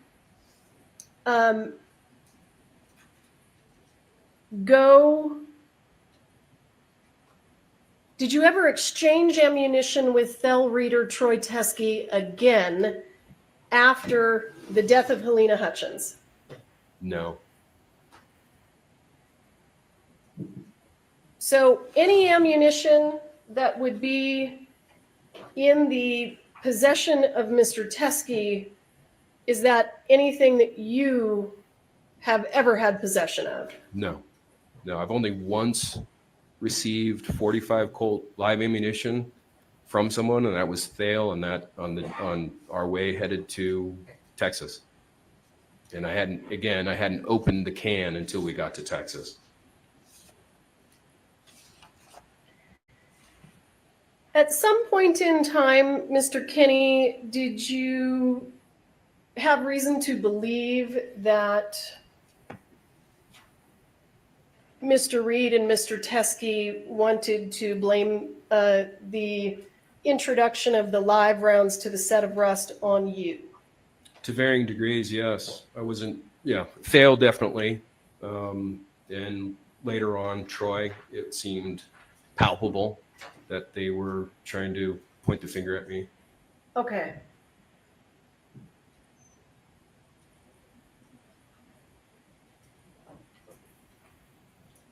Let me think. Hang on just a second. I just want to make sure I'm done.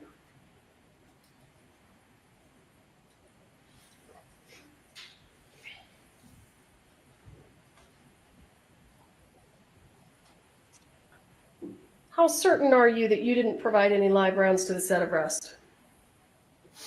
I have provided blanks and dummy rounds and guns to over 1,000 different productions. And on average, it's 5 to 10 guns per episode, per feature film. And each gun would typically have about 10 dummy rounds with it. So that's between 50 and 100,000 dummy rounds. And I have never spent more time with a single box of dummy rounds than the rounds that came from 1883, the dummy rounds that went to Rust. So there was never a question in my mind that I provided the live ammunition to Rust. Okay. I'll pass this witness. And Mr. Spiro, is there an exhibit that you need me to provide? Just you can email me that. The text message? Yeah. Sure. Thank you. Good afternoon. Good afternoon.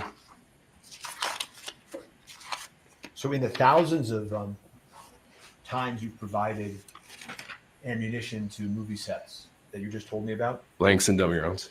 I know, I apologize. That's I'm all not, right. I'm not trying to use the word ammunition to Okay. get you. Gotcha. All right.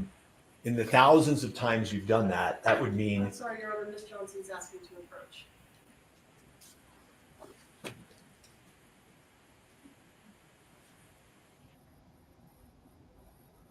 Wow, this is really crazy, isn't it? This is so hard to so the shooting happened October 12th or October 21st, 2021? My brain kind of my ADHD dyslexia kicks in. October 21st. Okay. October 21st, 2021. That was the date of the actual shooting. It's so interesting.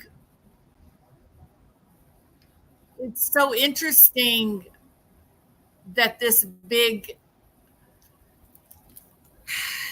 issue comes up now, right? I wouldn't hire them to do anything, DB, if they're this careless with firearms and live ammunition, but their actual work is to supply dummies. That's very frightening, right? I mean, there's a reason that you keep these things separated. I find it disingenuous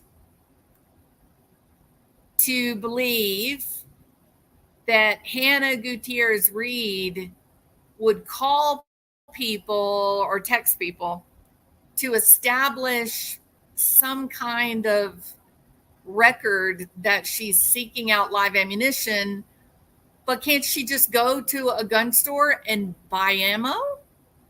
So that doesn't make sense because she didn't ask for much. What'd she say, 5 rounds? So what is this about?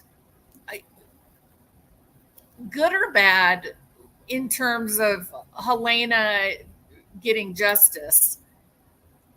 The story has a lot of problems, don't you think? Seth introduced himself into this investigation from the jump. Productions that you've 1,000-ish, not thousands.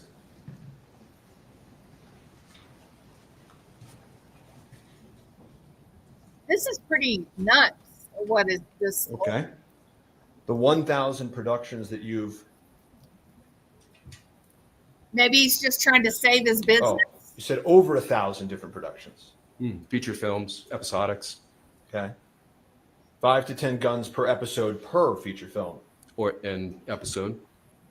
Each gun would typically have about 10 dummy rounds with it, so that's between 50 and 100,000 dummy rounds, right? Yes. 5,000. Yeah, that's the math. Yeah. And you were telling Well, you us know, that you're the one supplying the all dummy product. rounds, in all the productions, in all the years, these 50 were the ones that you checked the most. They required the most time because of the antiquing and because that, again, some of them had a muddy rattle. So there was no point in providing a dummy round that had a muddy rattle to set. That's the last thing you want to have happen. And so each one had to ring clearly with the number 2 lead shot inside of it. And of all the dummy rounds on all the sets, these ones had a muddy rattle. No, the ones that were excluded had a muddy rattle. I see. You provided 45 long Colt dummy rounds to the set of Russ, correct? Yes.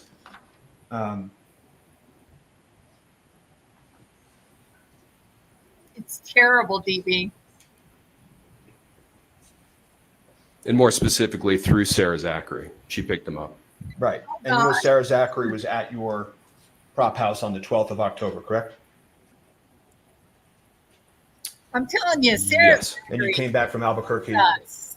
You came back from 1883 on the 11th, at least one trip, correct? Yeah, I arrived sometime in the middle of the night, the night of the 11th. It could have been past midnight. She's shady. You've got to put it on. Thank you.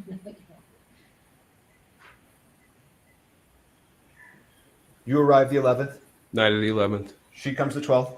Yes. Shooting happens on the 21st. Yes. Russ needed 45 long Colt dummies. May have needed. Knew they were running short. Okay, they may have not needed it the most of all time, but they needed it, right? Possibly. You have already told this court that you had brought 45 long Colt rounds from the set of 1883, correct? The dummy rounds from the prop truck. Yes. There were also live ammunition on 1883, correct? No. There was no live ammunition on the set of 1883, not on the set of 1883, at the cowboy camp, just off the set of 1883. Not even close to anything that was filming. You said that. Okay, so not anywhere close to filming, not on the set, but at 1883's cowboy camp. The cowboy training camp for 1883. Yes. Okay. Live, yes. And you brought some of those live rounds to PDQ, correct? Yes. The live 45 long Colt rounds to PDQ, correct? Yes. And you've told this court that when you brought them back, they were between 50 and 100, correct? Yes. Okay. And you provided 45 long Colts, again, you said, I get it, to Sarah Zachary, correct? Correct. Those were Starline brass with nickel primers, correct? Yes. The invoice you provided to Sarah Zachary and the set of rust had 200 listed as the amount that you provided, correct? I don't recall. Do you deny it? Sounds about right. It could be. The invoice was generated weeks after, so it was done from memory at that point. What? Okay. Have you been watching any of this, Trump? What? Just the headlines, whatever comes on the news. You're Okay. We know guesstimating that on direct examination of BS. CST Popple, that this was entered into evidence, which is states 30. I haven't seen her at all during Got this it. trial. Well, eventually on cross-examination, it turned out that these were, of course, the rounds provided, correct? Except for the bright one in the lower row in the middle, just above the two zeros that are next to each other. Yeah, in the evidence number, I don't believe that is a round that came from PDQ. When you say you don't believe, what you think you said in direct is you're not certain, but you don't believe, correct? It's 2.5 years ago. It does not appear. I'm 99.9% sure that was not inclusive of the original styrofoam insert of 50 in the box. Okay, so it sounds like you're not certain, but fairly certain, and it's been a long time. Is that fair? Yes. Okay. At the time, when your memory was fresher, you actually received a photograph of this, and you told Detective Hancock this, and it has a nickel primer, which is sketchy. Correct? Can I don't know what the photograph is. A photograph of what? Did you, in fact, tell Detective Hancock that that picture, that round, was sketchy? I recall saying that, or texting her, possibly texting her saying that, because it was concerning because it didn't look like any of the antique rounds that I had provided. Right. So at the time, years ago, when you first see this, when your memory was fresher, the word you used was sketchy, correct? I recall that, yes.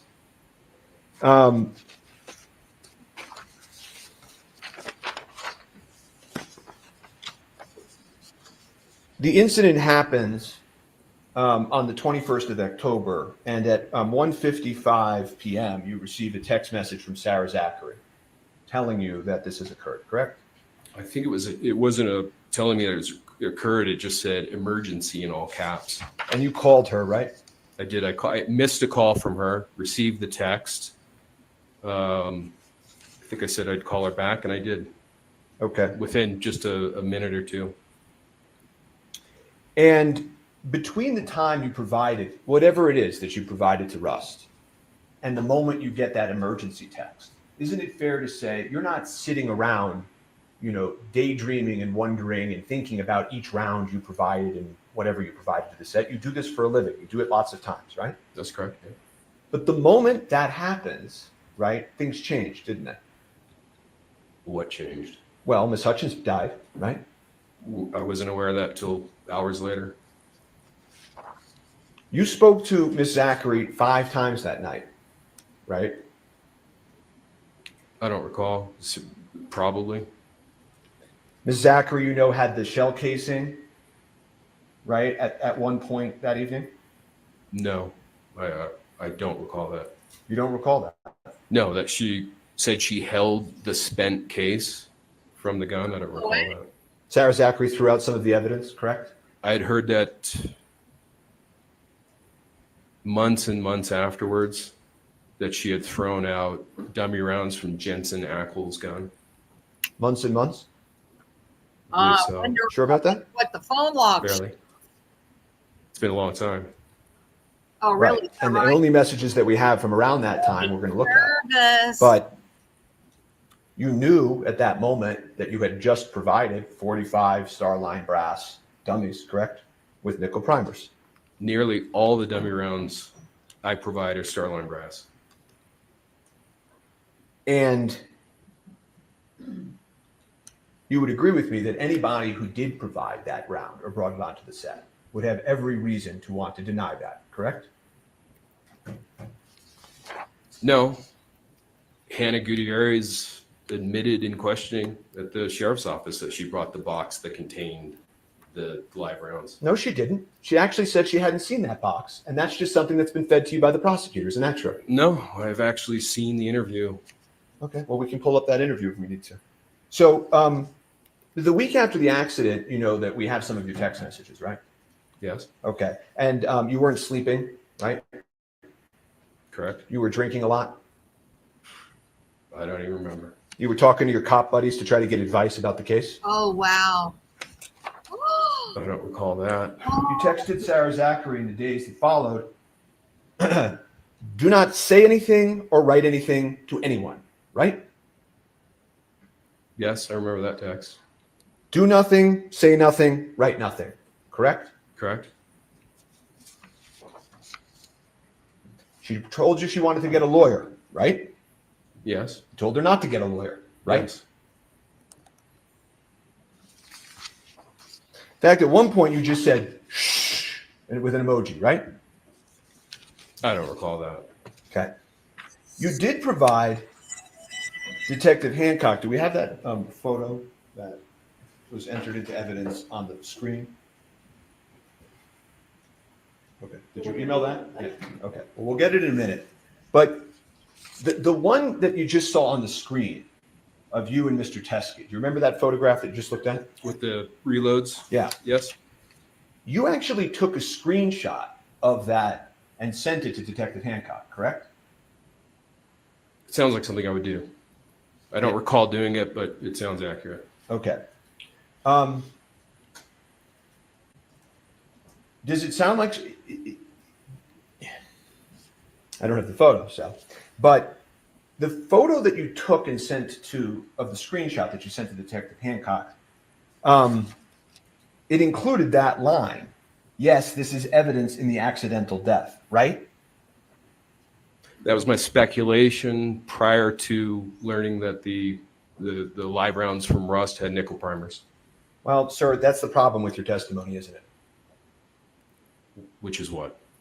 In the very same text chain, you asked about nickel primers. So how is it possible that you didn't know about it when you said that this is evidence in the accidental death? Because the meeting with Hancock and the text exchange with the pitcher occurred on November 1st. 2 days later, on November 3rd, I had asked by text whether or not any of the rounds had nickel primers. And he replied, Troy Teskey replied, no. And at that point, that was the reason why. So this is, I think it's Court Exhibit 2, perhaps, of this hearing. This one, no, mine are Roman numeral 1 and 2. It's going to be States 1. States 1. I just haven't had a chance to mark it. That's fine. We'll call it States 1 for now. You see it on your screen? I do.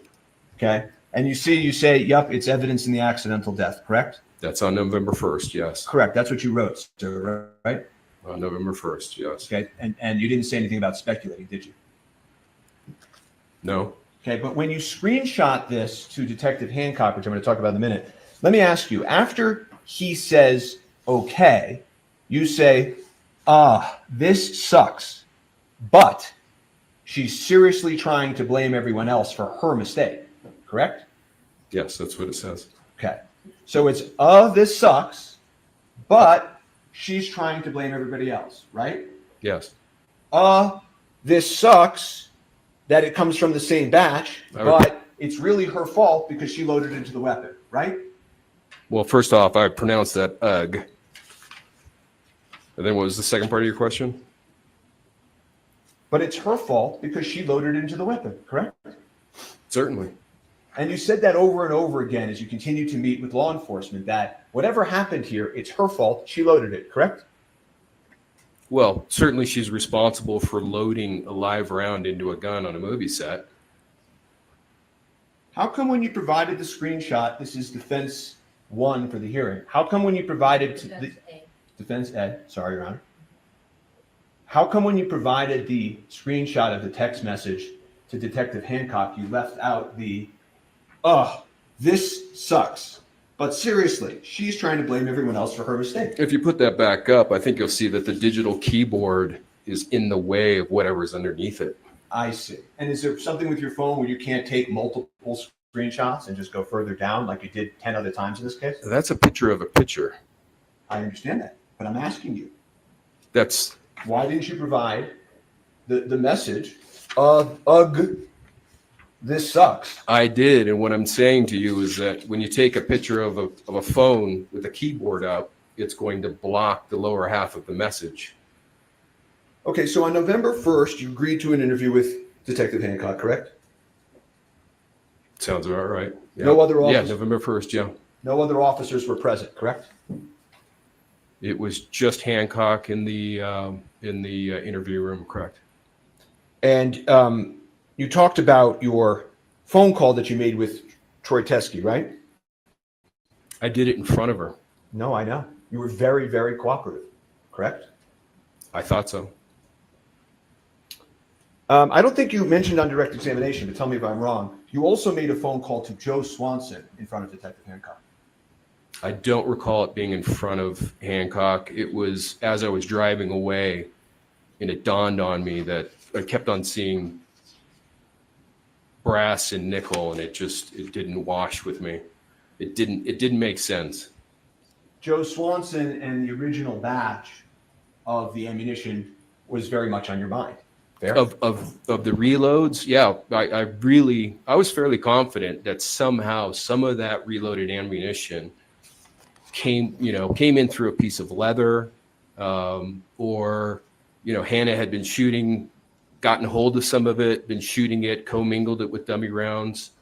I was concerned that it was going to be a Joe Swanson reload. It turns out you actually made the call to Joe Swanson within earshot of the police recording equipment. And you asked Mr. Swanson about the green ammo can. I don't recall that. Okay. And you then said,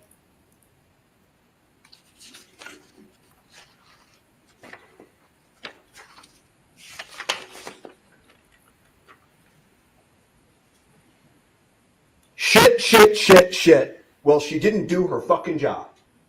Now I recall. Yes. I bet you do, right?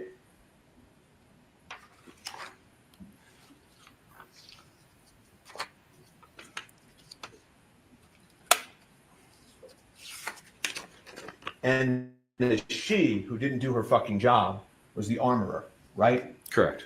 And the shit is the commingled rounds, isn't it?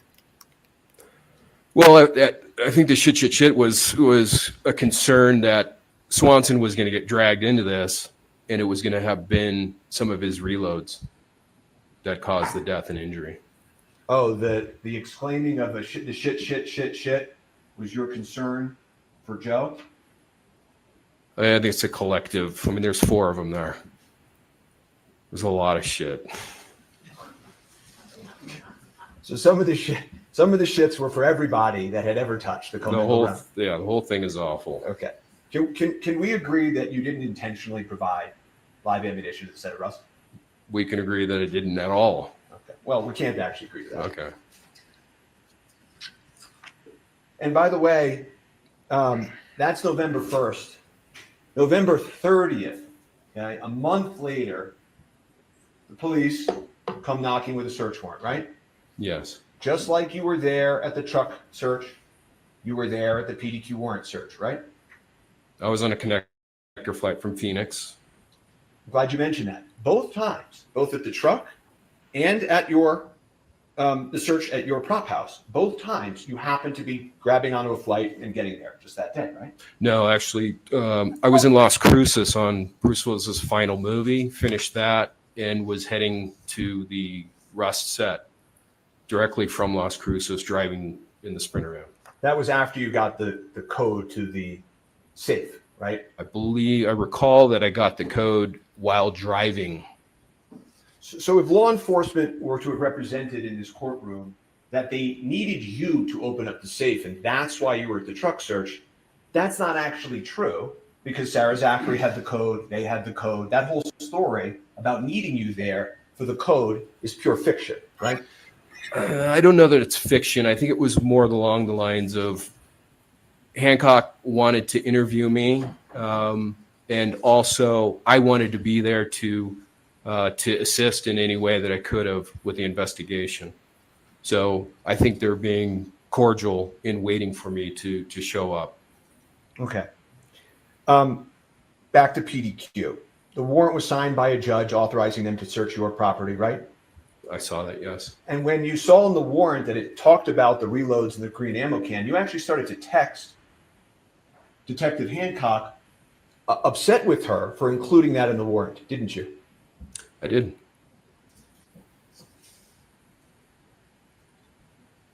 You had video surveillance at PDQ, correct? There was, I don't recall exactly at what point the camera overrode itself. Well, that wasn't my question. My question was just you had surveillance footage at PDQ. In fact, in the Yeah, but excuse me, if the footage has been overwritten, then I don't have it. you have surveillance equipment there that records whether it's overwritten or not. You don't know. Is that your testimony? I have surveillance equipment, yes. Okay. And actually, during the search of PDQ, you were looking at your phone because you have a remote access trying to see the surveillance footage and what it was catching. Remember that? I don't recall that, no. Do you deny it? If I was actually inside the premises? You're inside the premises on your phone looking at the surveillance equipment that you have remote locked into your cell phone. I don't recall. It's possible. Okay. And the testimony you have given this court is at that point in time, right? There's a green ammo can there, correct? Yes. The same green ammo can you're calling Swanson and Teskey about in front of Hancock, correct? Sounds, yeah, roughly accurate, yes. Right. And written on it was the word empty, right? Was it? Oh, on, yeah, black ink next to the silver duct tape on top. Yes. And lo and behold, law enforcement doesn't find anything in the empty can, right? There was tags and office supplies and other things in it. But we know at one point there was ammunition in it, right? Last time was in Texas. Nothing further. Unless the court has any questions for the witness, I don't This have witness any. is excused. Thank you, sir. Next witness.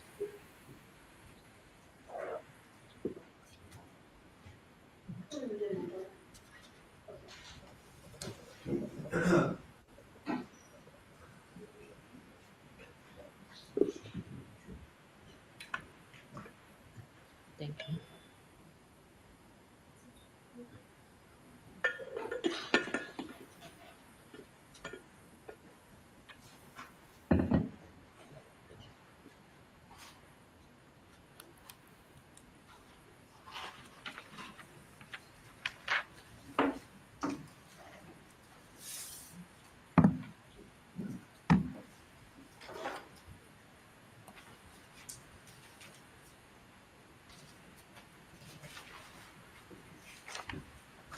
and raise your right hand.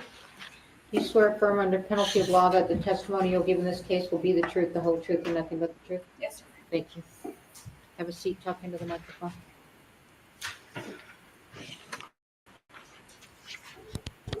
Corporal.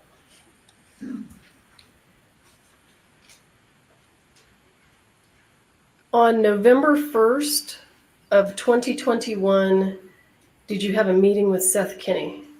Yes. And what was the purpose of that meeting? I don't know the entirety of the purpose of it, but I think it was something to do with ammunition for Rust. And were you provided, or did Mr. Kinney share with you a photograph of ammunition? Yes. And do you recall the photograph? No, I don't. Would you recognize it if I showed it to you? I might.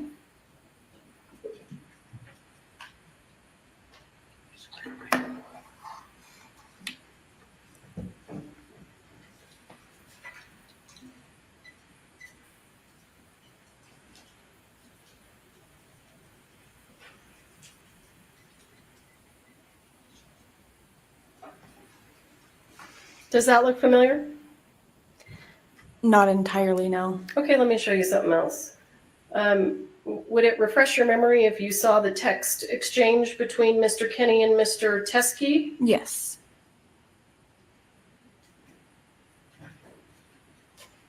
Can you see that? Do you want me, I'm going to enlarge it. Do you see the date? I do. I'm going to go down so you can see the rest of it. Do you see the rest of it? Yes, I do. Is that the photograph of the ammunition that was shared with you by Mr. Kinney that came from Mr. Teskey on November 1st? I remember this conversation between the two of them. Okay, explain it to us then. And I'm sorry, I'm showing you for the record States Exhibit 1 for the motion hearing. Go ahead. I'm sorry, can you repeat the question? Well, tell us about the conversation. Yes. Tell us about this meeting. What happens? So this was a conversation with Troy and Seth, and I guess an exchange of where the rounds that Troy may have had that could have been in relation to Rust. Right? Yeah. So did you see this photograph on that day? Yes. And were you able from the photograph to determine whether or not these rounds were similar to the rounds found on the set of Rust? These would not have been similar to what we had found on Rust. Okay. And from this vantage point, how can you see that? So some of them, well, a lot of them have an actual head stamp of companies or manufacturers such as Winchester, BHA. I think the other one says CBC. It's a little hard to see with the shadowing in the picture. The only one out of these that would have been somewhat similar to what we had found on Rust is the third one from the left, which shows the Starline brass logo and it says 45 Colt. However, a distinguishable difference in this round and what we had found on Rust would have been the color of the primer. They're different colors. Okay. If you recall, did you yourself ever have a conversation with Mr. Teskey? Not where it was just me and him, but I have had a conversation with him in the conversation. So let me ask you this. After you were provided this information, the photograph and the information about the rounds, where was your understanding of where those rounds were located? In Arizona. And did you have any communications with Mr. Teskey about obtaining those rounds? Yeah, I had asked Mr. Teskey at least a couple times for him to figure out how to send those rounds to the sheriff's office. I asked him on a couple different occasions to either ship them or figure out a way that we could still get them in the sheriff's office possession. And you wanted to do that even though they didn't appear to match the rounds from Rust? Yes. Why? Because the investigation in itself was still very fresh at that time. It was still ongoing. I wanted to make sure that we had all the information that was brought forward to us in order to, continue this investigation. Did you see Mr. Teskey at Ms. Gutierrez's trial? I did. And were you aware that Mr. Teskey was a friend of Ms. Gutierrez's father? Yes. Did you receive any communications during the Gutierrez trial relating to Mr. Teskey? I did. Tell us about those. So during her Hannah's trial, or near the end of it, I had gotten some correspondence that a male by the name of Troy Teskey had came in and had ammunition, and that he wanted to turn it over. Came in where? To the courts. So he came here? Yes. To this building? Yes. And who did he speak to, if you know? He spoke to I believe the deputies downstairs that were working the courts. And what were you doing at that point in time? I was here in trial. So you receive information that there's a person down there that has what? Ammunition. And how did you respond? What did you do? I had asked the deputy, I said, can you just have him wait until, have him wait here until I have a moment that I can speak with him. This is amazing, isn't it? Did he wait for you? No. Where do we go from here? What happens next? From there, I believe we had a break. I had asked where Troy was. They said he was no longer here. And then further on into the day, I don't know if it was a call or a text message, but I had gotten word that Troy had shown up to the sheriff's office and was trying to turn over that ammunition. At that point, we're still in trial, so I have a little bit of limited time and where I need to figure out logistics with this. And I believe I had gotten a call from the lieutenant or someone there, and I said, okay, well, I'm still here, but I will make contact with him at a later point and get a statement from him so we can figure out what to do with this. And at that point in time, were you aware that he had left some ammunition at the sheriff's department? Yes. And did you take steps to contact Mr. Teskey to take his statement? I did. I called him twice when I had found out that he had shown up to the sheriff's office. I didn't receive, or he didn't pick up the phone, and I never received a call back. And let me ask you, why is it important for you to take his statement? Because I need to figure out what to do with this ammunition and how it would potentially be tied to the case and in what way, so I can figure out what to do with it after that. At the time that you are reaching out to him that day, do you have any idea whether or not this is related to the case? Just by him saying it might be, but not in what context it would have been. But you didn't speak to him? No. Okay. This is amazing. And is that the reason you were trying to reach him? Yes, and to try to set up something where I could have a discussion or an interview with him. And you want to have the interview because you want to see if it's tied to the case? Yes. So you call him twice, and does he respond? No. Do you continue to try to reach him? I did try to reach him again. I believe it was the following week. I tried to reach out a couple times and never received a response back. So if you don't have a witness who will give you an interview regarding the items that they've dropped off at the sheriff's department, how do you know that they're in any way related to the case? I really wouldn't, because I didn't have a discussion with him. Has Mr. Teskey ever returned your calls? No.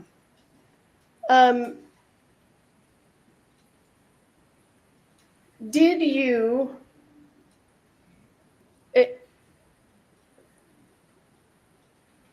are you aware that the exchange between Mr. Teskey and the people at the sheriff's department that took place when you were in trial with me, are you aware that at least part of that was recorded on a body-worn camera? I know now. When did you learn that? Today. And have you had an opportunity to review it? We've never Yes. been given this, Your Honor. I just got it. Yeah, So I just want the court to know. This is, I can give it to them. this is the newest of the revelations. So there's when Teskey comes into the station, it's being recorded on a body worn camera? I believe that the defense did have it because they knew what Mr. Teskey was saying to Popple. That's the basis of the cross-examination. Well, it's not, it hasn't been admitted as an exhibit. Sure, and I can call Popple and have it admitted as an exhibitor. I can call Brendel, but it's a motion hearing. How do you want me to handle it? She's now seen it. I can give it to the defense. No, I'm gonna have the person that, whose body it was on. Let me ask you, in the meantime, while I'm listening to this testimony, can I have the exhibits from Popple that she testified about the bullets and what they were, when they went to the FBI? Her inventory of bullets. May I have those exhibits? I know there's a lot of them. Sure. I think there are probably some also from the defense. So does the defense want to go through their file? I just want the ones that Popple testified off of, not any I don't cross. remember exactly. Are you looking for the one that I just highlighted specifically? No, I'm looking for the ones that Popple testified, she inventoried and had tested. Are you asking for scene photos or no? Just the ones that she had in the Yes, sheriff's yes, department? where she went through and some were in Ziplocs. Okay, so not scene photos, just the ones from the sheriff's department? Okay. Do you have those? There should be. And just for the record, Judge, we don't have the body worn camera. I'm hearing you. I want to look at the bullets. So, I'll so take the people physical. just walk in and drop crap off and say, oh, look, here's You don't some. need photos of boxes, No, just no, okay. I want what she testified of, the ones that were gathered at the scene, and then she went through how she tested. There they are. Okay. All right, I think these are fine, Ms. Morrison. Okay, thank you. Oh, you want the actual bullets? Well, these are Sorry. fine. Okay, Well, I I was thought you had gonna take the photos, but these are good too. Okay. Are You these, want the photos? may I ask, are these all these aren't all that were gathered at the scene, were they? They are, These are the sum total? correct. There Okay. were only 5 live rounds in addition to the. Is this the craziest thing you've ever seen? Why are they taking valuable court time? There's no chain of custody. There's no, oh my God. Vent casing. Okay, which ones were only the live rounds tested by the FBI? No, there were more that were tested by the FBI. There were dummy rounds that were sent to the FBI that were confirmed to be dummy rounds. Okay, that's what I want to look at. The Do you have dummy- pictures? Do you have pictures of that? I don't think we've had her testify to that. I don't know. Can I have all the exhibits that were entered while she testified? That's the best way to put it. Wow. Sure. Do you want them from the state and the defense? Yes. Okay, because Do you want to announce what they are? David, can you tell us what the exhibits are during Popple's testimony? Or I actually can, because I took notes. There they are. Let me do it.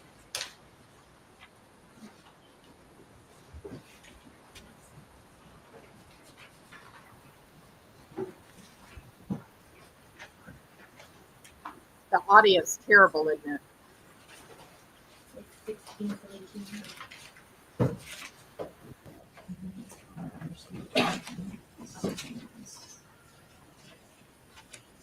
hang on, we need to catch up with you if you're going to give us numbers.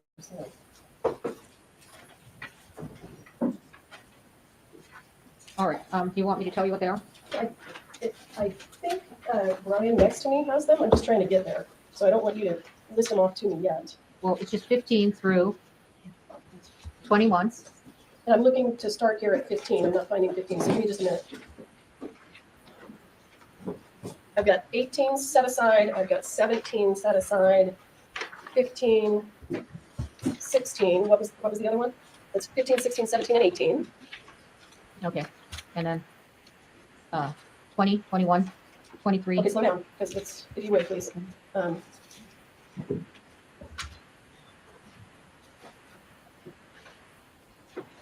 What was the, give me the first number again? We've got a ton 20, of exhibits 20, here. 21.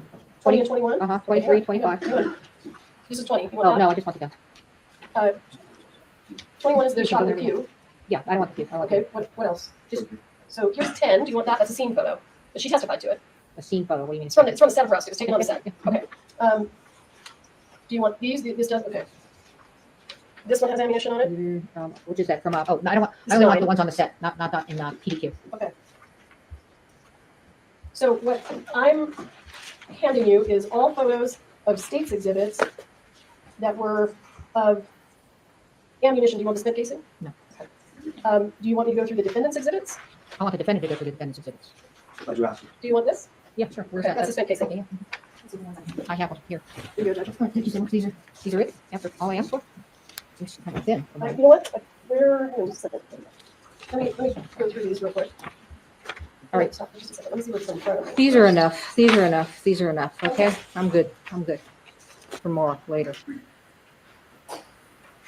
Ever able to tie the items that he dropped off at the sheriff's department to the set of Rust? No. Given that this is a motion hearing, and if the court wants me to do this a different way, please tell me. Over the lunch break, were we able to obtain the video and watch it? Yes. Did you hear what Mr. Teskey said in the video regarding whether or not these came from the set of Rust? He said that they were not from the set. That's what he said on the video. Yes. Okay. And I'm happy to get. He can't cross-examine off of this. Sure, and I can get it to him. Well, you are going to give it to him, and this testimony, he can call her back up if he wants. but- Absolutely, sure. I'll pass the witness. All right, I have some questions. Can you put back on that video of the text that Seth Penny Sure. got from Teskey?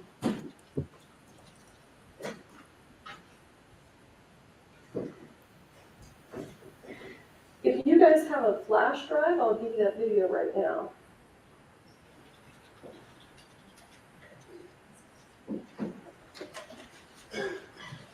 And can you blow that up?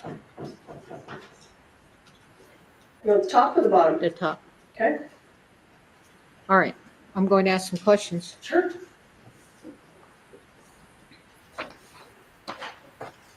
All right, so you testified that that only one seemed similar. Let's see, you said. One similar to the Starline Brass Color Primer in Arizona, and that it's the third one. So 45 Colt? Not, it didn't seem similar in the primer. It was different in the primer color. So In what, why is it different in the primer color? because the primer on this, the third one it's a brass color. The primers that came from Rust were silver. Put this, who's this, these are, you counsel, you need to come up. Uh-oh. Counsel, you need to come up. Uh-oh. I'm questioning, you're gonna need to see this, both of you. I can see what you're showing her. What's about to happen? I only see one silver here. Right, but this is in reference to the live ammunition.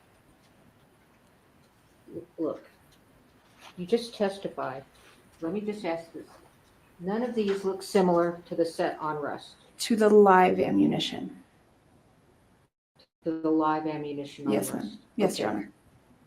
But it still looks similar to what was on Rust. Yep. Yes, yes. Wow. It looks similar to these on Rust. For the dummies, yes. Holy Yes, planted it looks similar to dummies on Rust. Dummies, but not live. Okay, I understand your distinction on Okay. lot. But they still look similar. That one, the third one from the left, still looks similar to dummies on rust. Yes. All right, thank you. Yes.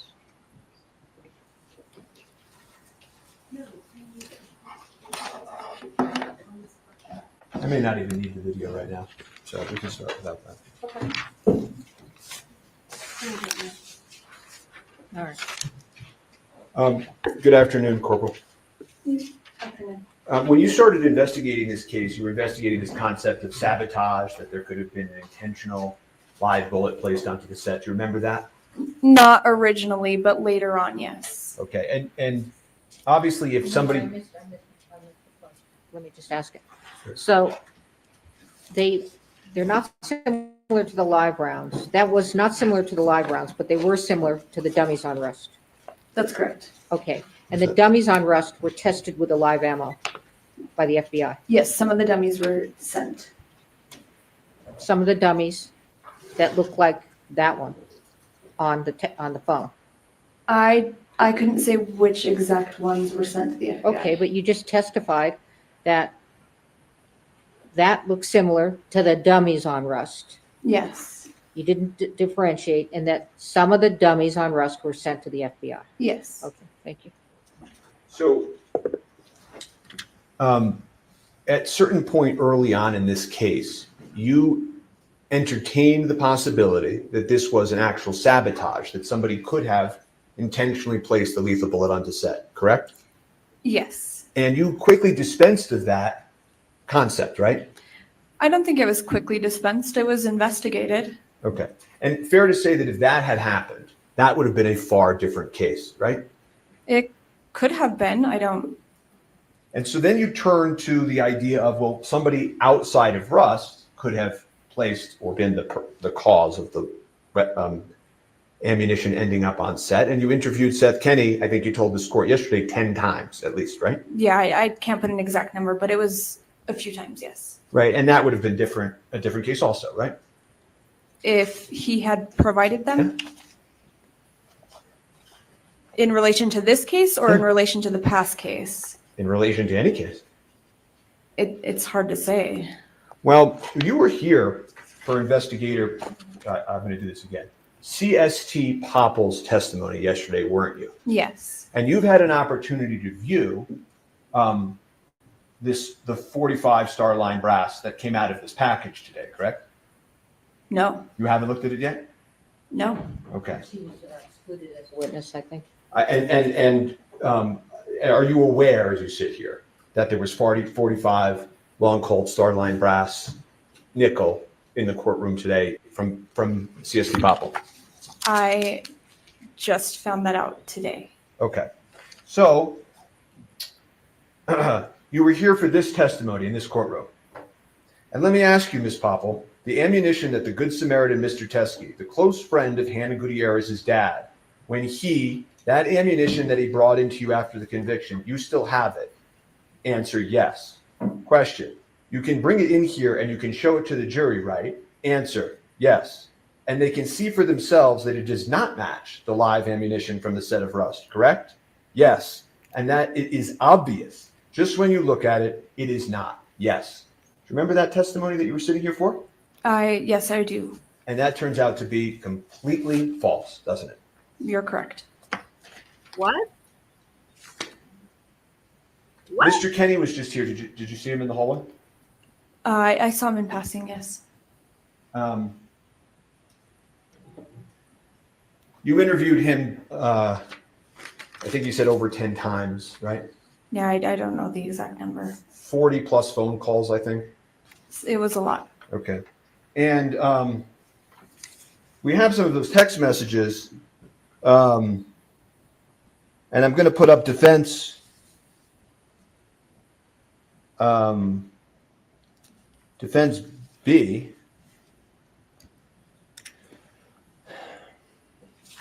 On the screen. And it's not working. Okay.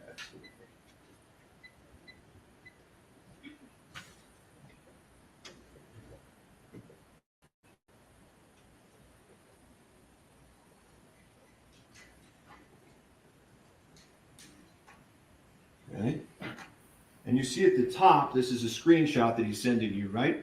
Yes. And you see it ends with, yup, it's evidence. Yup, it's evidence in the accidental death, right? Yeah, I can see that. Okay. And he does not include the, ugh, this sucks when he sends it to you, right? You don't see any ugh, this sucks on this, do you? No. It talks about how it's clearly, it looks like it's been reloaded. And that's him telling you that, right? Sorry, let me just read it really quick. Sure. Okay. And you ask a very interesting question, Corporal, that sounds a lot like the question the court just asked you. You ask, do you think it could have come from the same batch since it's a different color, right? Yes. And he says, in writing, in no uncertain terms, I thought the same thing regarding the primer, but Joe has been known to mix different color primers and blanks. So no, still highly likely that it's from the same batch. Did I read that right? Yes. And you had that information in the month following the incident, correct? Yes. Okay. So we're going to fast forward. I'm not going to go through the Seth Kenny story with you today, okay? Okay.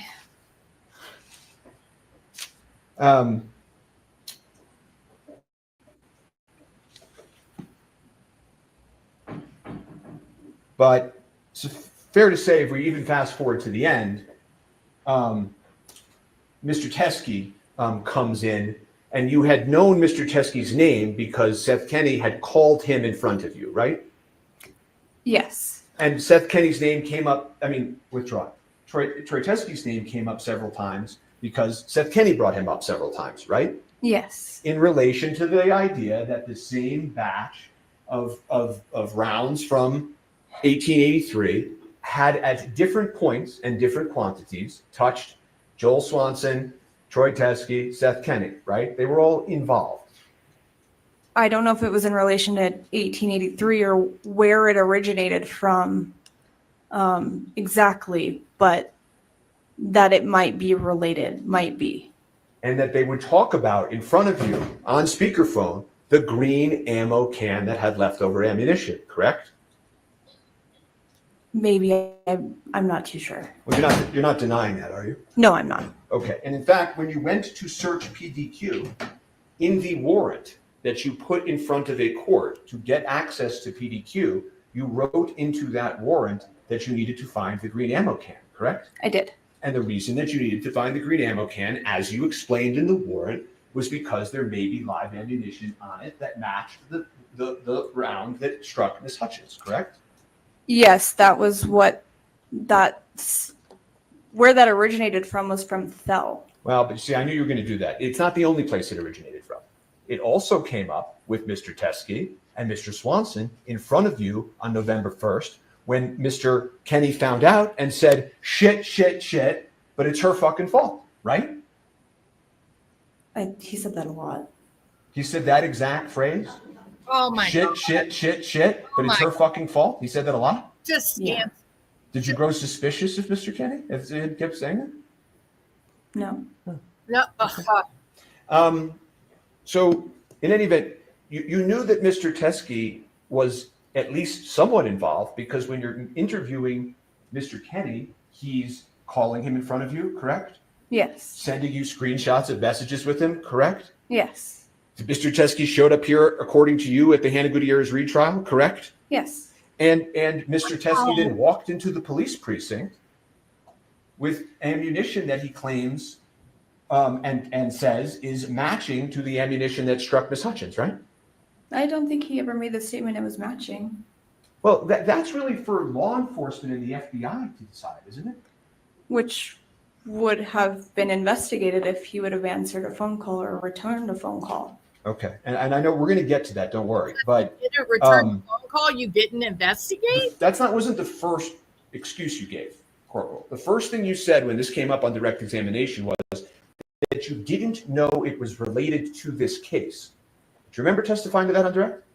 How would I have known if I wasn't given an opportunity to talk to him myself?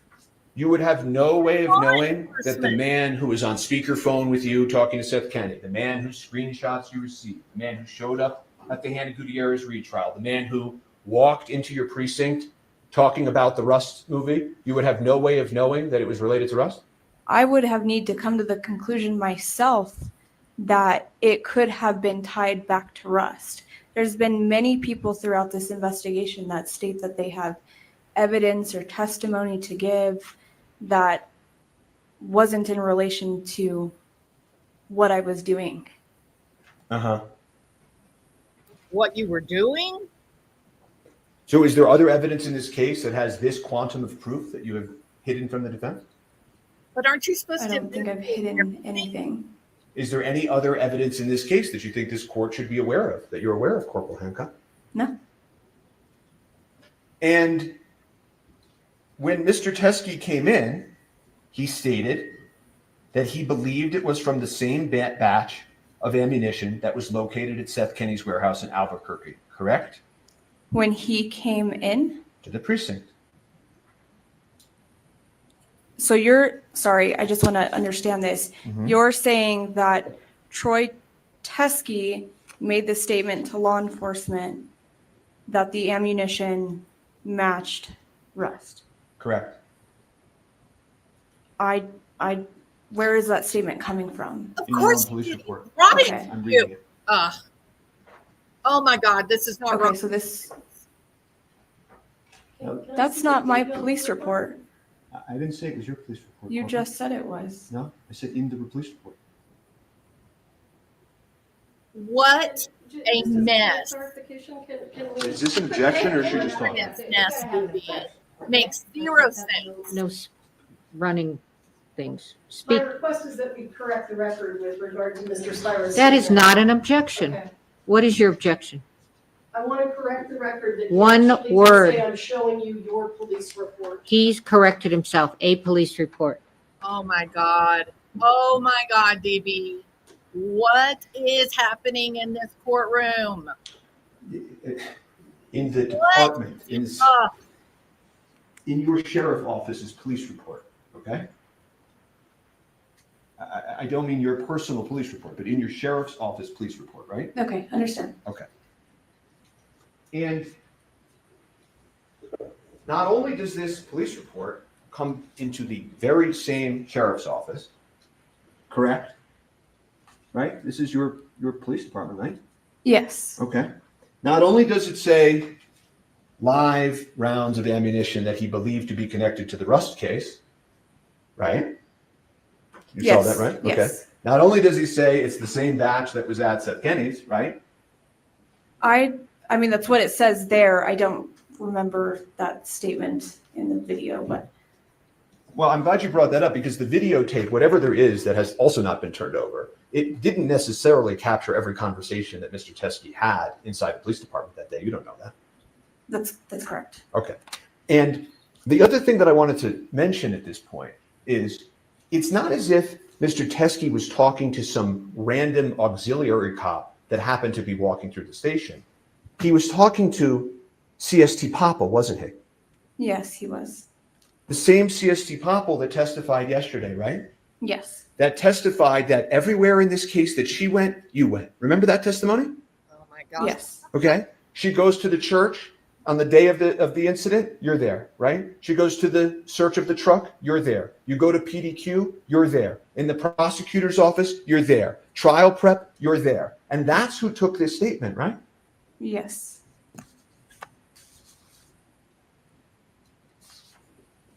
You know, there's hundreds of items inventoried in this case, right? Yes. Every time you inventory an item in this case, there's no matching witness statement, right? No. No. Right? You pick up there's dozens of items, dozens and dozens of items that you all inventoried in this case that have no matching corresponding witness statement, right? Right. Yes. Okay. So the story that has now been come up with, that the only reason we couldn't take this item was because there wasn't a matching witness statement, is just spun out of whole cloth, isn't it? I don't think your statement's entirely correct. You said the reason why we couldn't take this item, which we did take the item. You took the item, but you took it and put it in a different box than the rest of the items in the Rust case, correct? Well, I don't think they're all, I mean, I'm not the evidence technician, so I don't know how. Well, you know this wasn't placed and designated as a Rust evidentiary matter. It was kept and vouchered, as you heard yesterday, under a completely separate identification number, correct? A different case number. Right? Oh my Yes. God. Unlike the hundreds and hundreds of other items that were collected in this case from a variety of sources, correct? What a That's disaster. correct. Okay, and a lot of those items were like random, irrelevant, tangential things that all went into CST Popple's inventory in this case, right? I think all those items were collected on scenes through search warrants or through somebody that gave them to us that we could have had a conversation with. And I could be able to relate what that item was and how it may have been related to Rust. There was no way to relate this item to Rust when the guys in your precinct telling you this is related to Rust and you had You spoken gave it a to him on different speakerphone number. and you had gotten those Oh text my messages. There's no way God. to relate it. Oh Again, my I didn't get a statement from him when he's dropping off this ammunition and didn't see it because I wasn't there when Well, he was dropping the ammunition off. well, your colleagues got a statement, didn't they? Yes. Right? It's not like he didn't give a statement that day. He sat in the precinct and met in a room with your colleagues and did give a full statement. So that wasn't true either, right? I didn't know that until today that he had sat down with someone. Okay, but now that you know that, now that you know that he gave a full witness statement, the story that the only reason that law enforcement couldn't possibly dream up a way to connect this to Rust and put it with the rest of the evidence doesn't work anymore, does it? Because he did give a statement, right? I'm not going to agree with that because he said it didn't come from the set. Well, So you keep saying that, but he's not. The point of this isn't that he literally snuck onto the set and took it back, right? The point is that he had the matching ammunition so that we could understand the source of the lethal round, right? Right. but again, I didn't know he had matching ammunition. Well, but your colleagues did. You're the police. And that You're wasn't something that corporal. was told to me. I understand your testimony, but given that he all of the things we've just discussed about, wouldn't you agree with me that if law enforcement were to come into this court and say the only reason we couldn't possibly connect this to Rust was because he didn't give a witness statement, that doesn't work. You want to know why it didn't get connected to Rust? Because it got a completely different number, case number. It never would have been associated with Rust. It's a different case number. This is nuts. He did give a witness statement. True. Potentially, I'm going to still say that I wouldn't agree with that because I wasn't able to speak with him and how it would have been in relation to Rust. When we submit things, we normally need to have a way to describe to the lab the reason for the testing. We're going to jump to testing now. Okay, well, maybe not testing, but Overruled. She's You, looking for prosecution to help. is there a rule in your department that when you take in evidence from somebody who says it's connected to something, that you need to have some additional witness statements before you just voucher it and inventory it with the rest of the evidence? Is there some rule that you could point the court to? I don't think there is one. Right. And in fact, there couldn't be, because nowhere else in this case of the 100 of items did this rule apply, right? But I don't know, I don't think it's correct to compare all the other items in this case to ammunition that was turned in during the end of a trial. Okay. And I don't want to go through every single item that was inventory, vouchered, whatever word you want to use in this case. But can we agree that there were lots of items vouchered and taken into evidence in this case that are more irrelevant than this very crucial piece of evidence, right? Funky. I would say that there were items taken in that were irrelevant to maybe trials and all of that, but I Irrelevant. can't say how relevant this is if I don't know the origination of where it came from.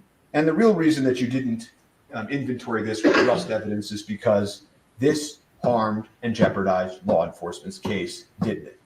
No, I wouldn't say it either way. No, I Okay. don't think Well, so. you then told the court, right? So we've worked through a few of these things. One, first you said you didn't know how it was connected. Then you said nobody interviewed him, couldn't connect it. And then you said to this court that you followed up with Mr. Teskey, right? Yes. Okay. And when you follow up in cases, right, and have all your police reports, you write down in a police report, attempted to contact manager Chi Ho, returned my call, missed his call, voice message, right, in your police reports, right? In mine, that's not mine.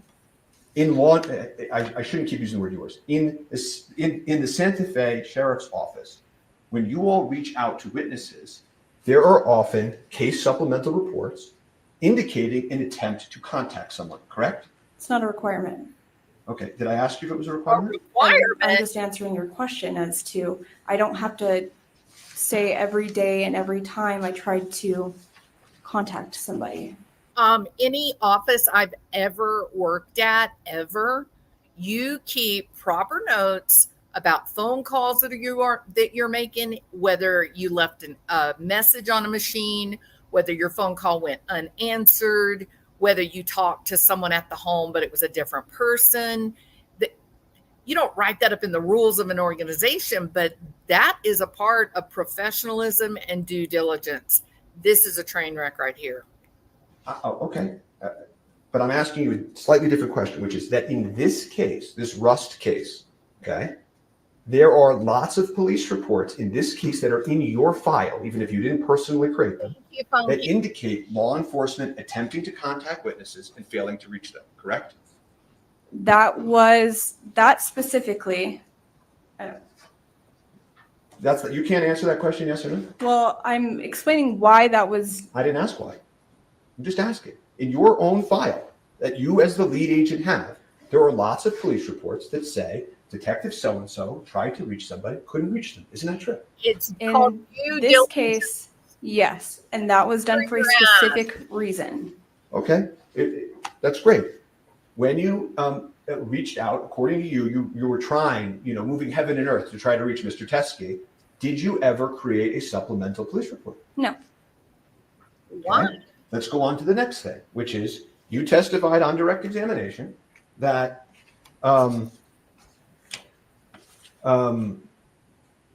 you then in the weeks, months, whatever that followed. Listen, guys, Emily D. Baker, she says that this was completely mishandled, that you don't get to choose which evidence would exonerate or not exonerate. You collect the evidence, investigate it, and then you turn it all over. This could end up being a real problem. That I'm horrified right now. Well, you attempted to reach Mr. Teskey, correct? Yes. Have you reviewed your phone records? For which ones? Are you sure you did that? I'm asking for which phone. Well, do you have multiple phone numbers? Yes. Okay. I know the cell phone number that you've given out in this case because we have those, right? Did you use that cell phone to contact Mr. Teskey? I don't know exactly which phone that I used now. Okay. Did you use the desk phone? I don't know exactly which phone that I used. Okay. Well, there's no phone messages or calls to Mr. Teskey from the cell phone that you used when you were conducting the rest of your law enforcement in this case, or the precinct, when you claimed to this court that you called. Yes, I did call him. No, but I'm asking you a different. Well, let me ask this. Well, you don't know what phone you called from? No, I don't. Okay. Well, there are no calls from you and your cell phone that you used for everything else in this case to Mr. Teskey during the weeks that you claimed you were trying to reach him. Do you know that? Okay, so that's my cell phone? Yeah. Okay. Okay. There's also no phone calls in the days and weeks that you claimed you were trying to reach him from the Santa Fe Sheriff's Office, the 505-428-3700 number. Okay? That's our dispatch number. Okay. There's no messages from any Santa Fe Police Department's phone in his phone records during that time period that you claim you were trying to reach him. Yeah, but if I call, it's more than likely not going to come up from a no caller ID. It's a no caller ID situation. Yeah. Okay. All right. I would like to see the body worn camera at some time if that's even necessary for this proceeding, and I have no further questions for this witness. Some follow-up questions. So on testimony, I don't know which one, who asked it, but anyway, you understood that Troy Teskey came over to the court and the deputies told him to wait for you, and that when you came down, he was gone, correct? Yes. Okay. I don't know if exactly when I came down, but when I was looking for him, I was told he had Okay. left. All right. And at that point, you were aware it was Troy Yes. Teskey? Yes. Okay. So then you find out that because he couldn't, well, assuming he couldn't reach you here, he went over to the sheriff's office, right? Yes, ma'am. And when you say today that he did not, he said these weren't from Rust, that's from you reviewing the lapel camera, correct? That they were not from the set. The set, and that's from reviewing the lapel camera, correct? Yes, ma'am. Okay, and you just reviewed that today. You didn't review it before. That's correct. All right. So when you find out, I assume from Popple, that he was over there and he dropped off the ammo, right? Yeah. I'm not exactly sure who told me, but Okay. You can't confirm or deny that, well, you didn't know that he said it wasn't from the Rust set. In fact, the report says that he says it was from the Rust set, correct? right, which I had just reviewed today as well. Right, right. Yes. But when Popple when you were advised that Troy was there or was there, your understanding was that he was claiming it was from the Rust set. I wouldn't say it was from the set, but it could be in relation to Rust. Okay, so he told Popple it was related to Rust. Yes. Okay, and you didn't go over to the sheriff's office and look at the ammo. No, I was here. Well, I understand you were here, but you didn't there. You said, well, Hannah Gutierrez's trial was over, which I took to mean that it wasn't pressing. But this case was ongoing at that time. Yes. So, did you and Popple have a conversation about what to do with this ammo? To my understanding, it was going to be put in evidence Which evidence? at the sheriff's office. The Rust evidence? No. Why just, not? Just as far in our evidence section in the sheriff's office. And why was that determination made? As to why Who it made was. it? Let me ask you, who made it? These were discussions that were had with myself, with the supervisors at that time, and then with the prosecutors. Were you the lead investigator? Yes. Okay. And you said, and with the prosecutors? Yes, ma'am. Okay, so you all had discussions about what to do with what he dropped off. Yes. And you gave it And a you all number. agreed to put it in the separate file. Yes. Wow. Wow. This judge is freaking out. Oh my God. The defense Look at her. requested, Oh my both through you and the prosecutors, to see all of the ammunition in this case, right? Yes. Okay. And obviously, and I know it's obvious, but I want to make sure it's in the record, we were not ever shown that, correct? Well, I believe that you guys had a secondary evidentiary meeting with the sheriff's office that was canceled the day before the meeting was supposed to happen. Or an evidence showing, I'm sorry. Okay, yeah, we were able to come for some showings and not others. The reality is when we came for showings, you never showed us this evidence, correct? I don't know if I can agree with you there, because even on the first day that I was present at the evidence hearing, we didn't get through all the evidence that they wanted to see that day. I don't have any more questions. Let me ask you something. If Ms. Popple said it was not in the evidence viewing, would you disagree with her? If this ammunition, sorry, I just want to make sure I'm understanding. If what Troy Teskey dropped off was not in the evidence viewing, because I didn't get the testimony, but they had a narrow. If Ms. Popple said it was not part of the evidence viewing, that you did not gather it for the evidence viewing, would you disagree with her?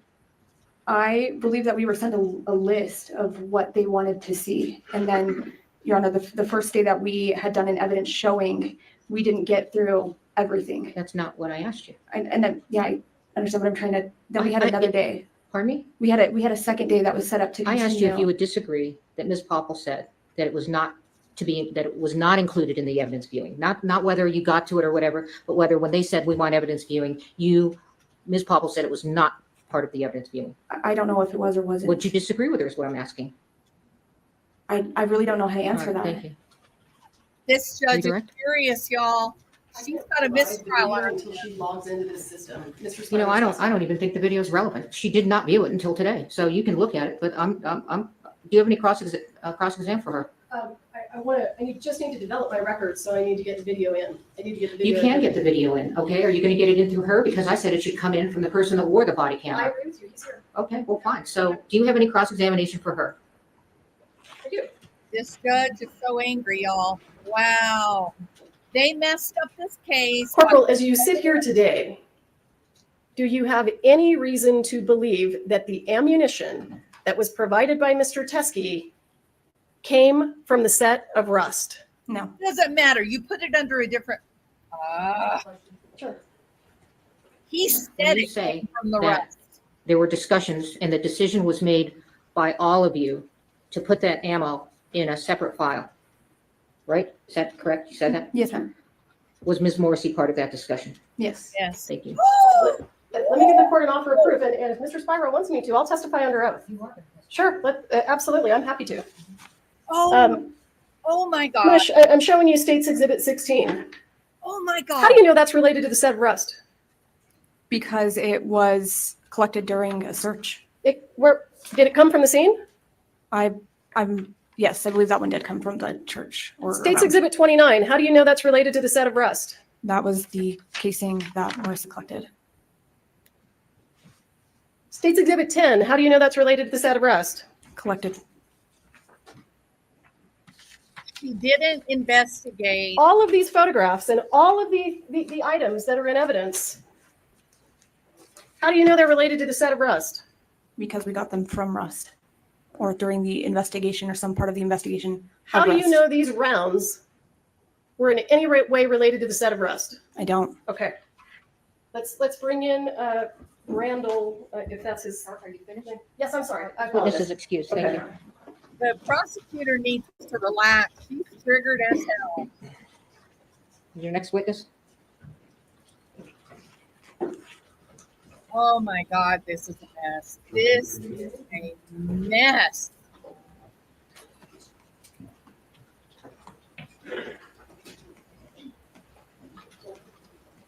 That is exactly right, Ginger Girl. That is exactly right. This is so unbelievable. And the reality is, if they had handled it properly, they had done an investigation Do you properly. swear affirm under penalty of law that the testimony you'll give in this case will be the truth, the whole truth, and nothing but the truth? Have a seat, talking to the microphone. But they hid it under a different case number. Unbelievable.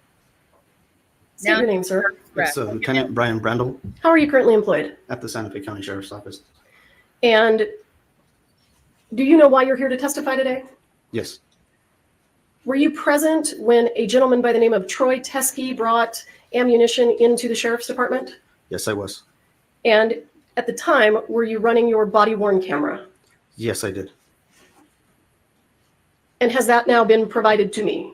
Yes, Now, just so that we're clear, when you ran your body-worn camera, how did you preserve that video? it is uploaded into a WatchGuard cloud. And when you upload them to a WatchGuard cloud, do you link them to a case number? Yes, they can be linked to a case number. Was this video linked to a case number? I don't recall. I'd have to look at the video, but I believe so. Okay, and we have the video. I'm trying to.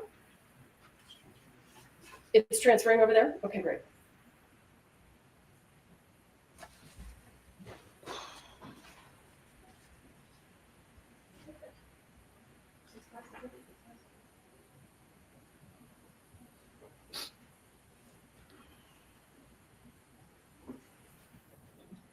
You know they're going to have to put Morrissey on the stand, right? This is so crazy. Wow. Oh my God. This means, do you guys realize? Have you watched the video today? Alec Baldwin's attorney. Did you watch it with me? No, I To did not. question Morrissey. I have no idea where it is now, so. Well, we're gonna have to mark it before we publish it. Do you want me to put it on a flash drive for the court and mark it that way? Move it into evidence. Sure, I'm working on pulling it up. Yeah, sure. Holy hell. Do you know the date that this was recorded? I believe it was March 6th, 2024. So 3 years after, because the Would this be State's Exhibit 2? 21. 3 I years think it is. this guy walks I'm going to show you what I'm going to mark as State's Exhibit 2. Brady. Wow. Can we display? Yeah, yeah. Well, you're publishing This it, and is crazy. well, go ahead. I mean, it doesn't I'm matter. not sure what. All right. Do you fine. want to see the video or no? I do want to see the video. Okay. Just- okay. Yeah, you better watch it more, see, little smart Alec. You better be careful because you've gotten on her Does that lap. look familiar to you? Yes, What are we looking at? that's the hallway area of the Santa Fe County Sheriff's Office, I believe, near the first secure entrance into our. They area. do, DB. Everybody has an agenda. This prosecutor wanted to be the Is there a one. reason that we don't have volume? Alec Baldwin It does elected. have a pre-record that's Wow. just audio, and at the time when I initiate the activation, then And it the has audio. truth And is, to be correct, I was in the hallway headed towards that area. No, where it's why secure. don't we have audio? Does it take 30 seconds for the audio to come on? It's when I activate it. undermines So confidence. I believe it is set to a 30-second pre-video, and then Horrible. once I activate the camera, the audio It will comes kick on, on. okay. Yes. This could be enough to get Hannah Gutierrez Reed, her conviction overturned.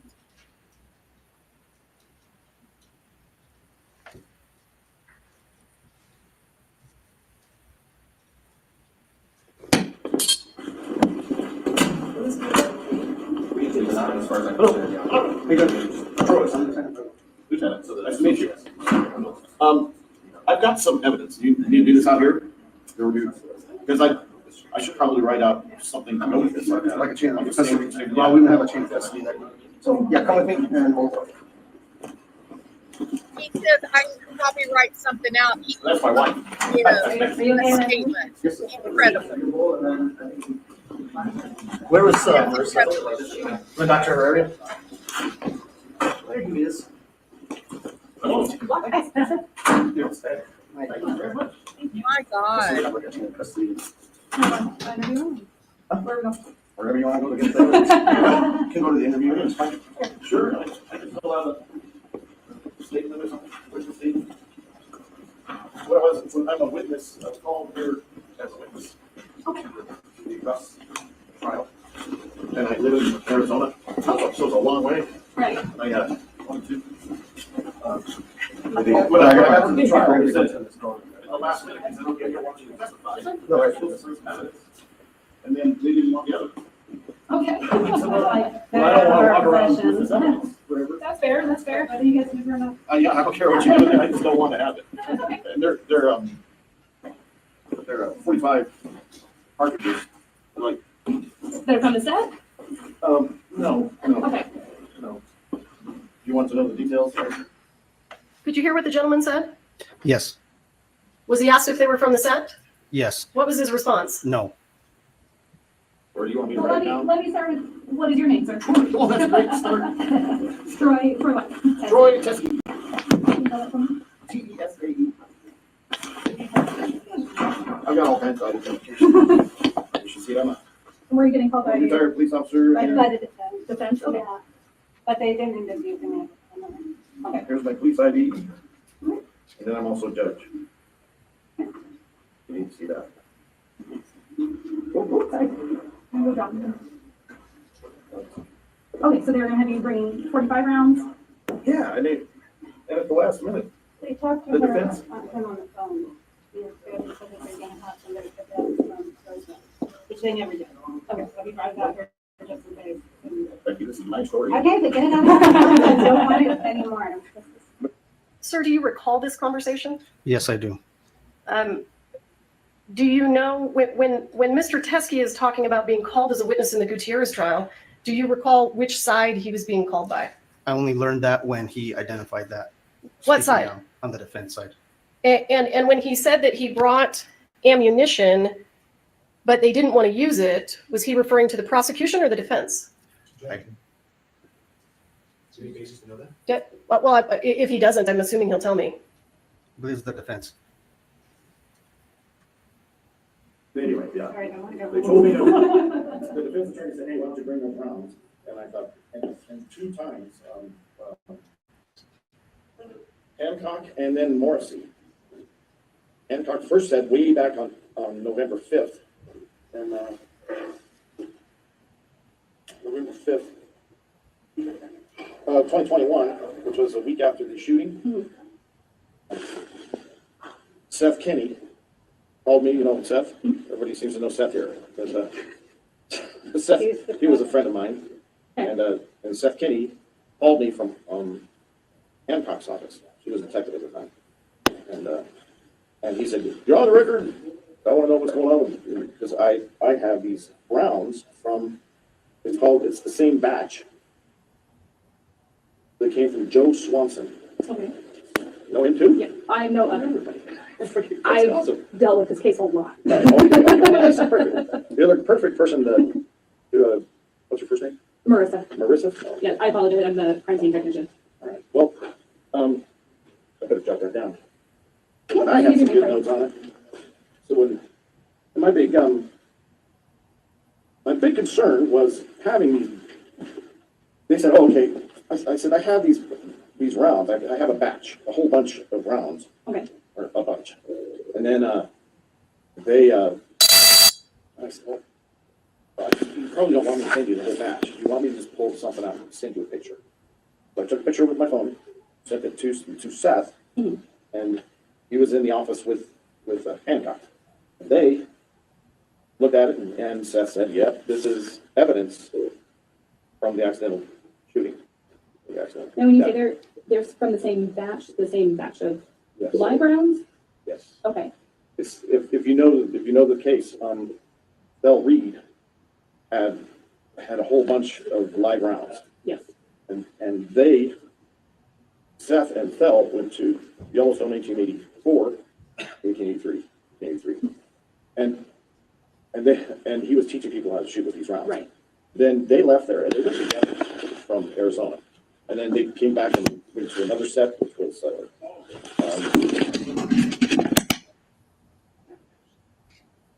Sir, why does your video end there? Because I walked out of the interview and was attempting to, or I did contact Detective Hancock to see who this individual was and why he was there turning in evidence, like he called it. Okay. Did you know what it was evidence of? He'd mentioned that it was tied to the Rust case. Well, did he say in the video that it was not from the set of Rust? No, You didn't hear him say that? I don't recall him saying that. Yeah, I stopped it and I asked you what he said. Do you Oh, I'm remember sorry. giving that testimony? Yes, I'm Okay. sorry, yes, So the gentleman said on the video it was not from the set of Rust. yes, Okay. And you called Corporal Hancock, right? correct. And do you recall the conversation you had with her? Yes, I asked her, an individual is here, gave her the name. I said, he claims that he has evidence. How do you want me to proceed turning it in and documenting it? Or if she was available to come over and interview him. And at that time, you guys were still involved in the Hannah Reed case. So she was unavailable and she asked that it be documented and she would have to do further investigation onto it and interviews. Okay. Never I'll did. pass the witness. I don't know if you have any questions.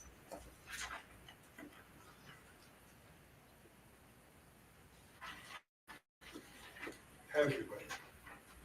Do you want me to disconnect? Do you want to This leave is it, y'all. This judge has no choice. Oh my God.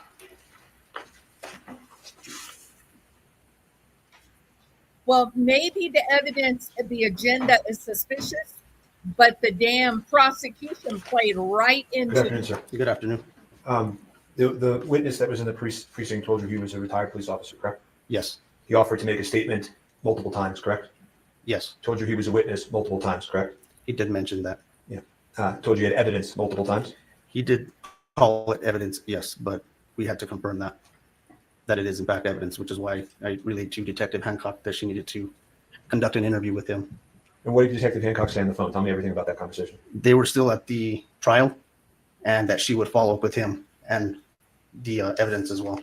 And that would have really messed up the trial, right? If they had taken that Yes. evidence and vouchered it and let anybody know, right? Yes. I'm sorry, rephrase that? That would have messed up the trial, right? I don't believe it was used in the trial because it was never collected on our investigation. And a different number. when Ms. Popple comes into the room, or when your camera comes in the room, she says, "I've dealt with this case a lot," right? Yes, And Teskey says, "You're the perfect person," right? Yes. And it was obvious from the conversation that Ms. Popple knew who Joe Swanson was, who Seth Kenny was, right? Yeah, she was familiar with them. Yeah. And that interview of him continued, correct? I believe he was speaking on his own accord. We weren't conducting an interview. He was just there to turn in the evidence that he claimed he had. Oh, that's not that. So that's your testimony, sir, that if law enforcement is sitting with the witness and the witness is giving information and law enforcement's asking questions and the witness continues to give information, that's not an interview? Law enforcement wasn't asking questions. That was our crime scene tech.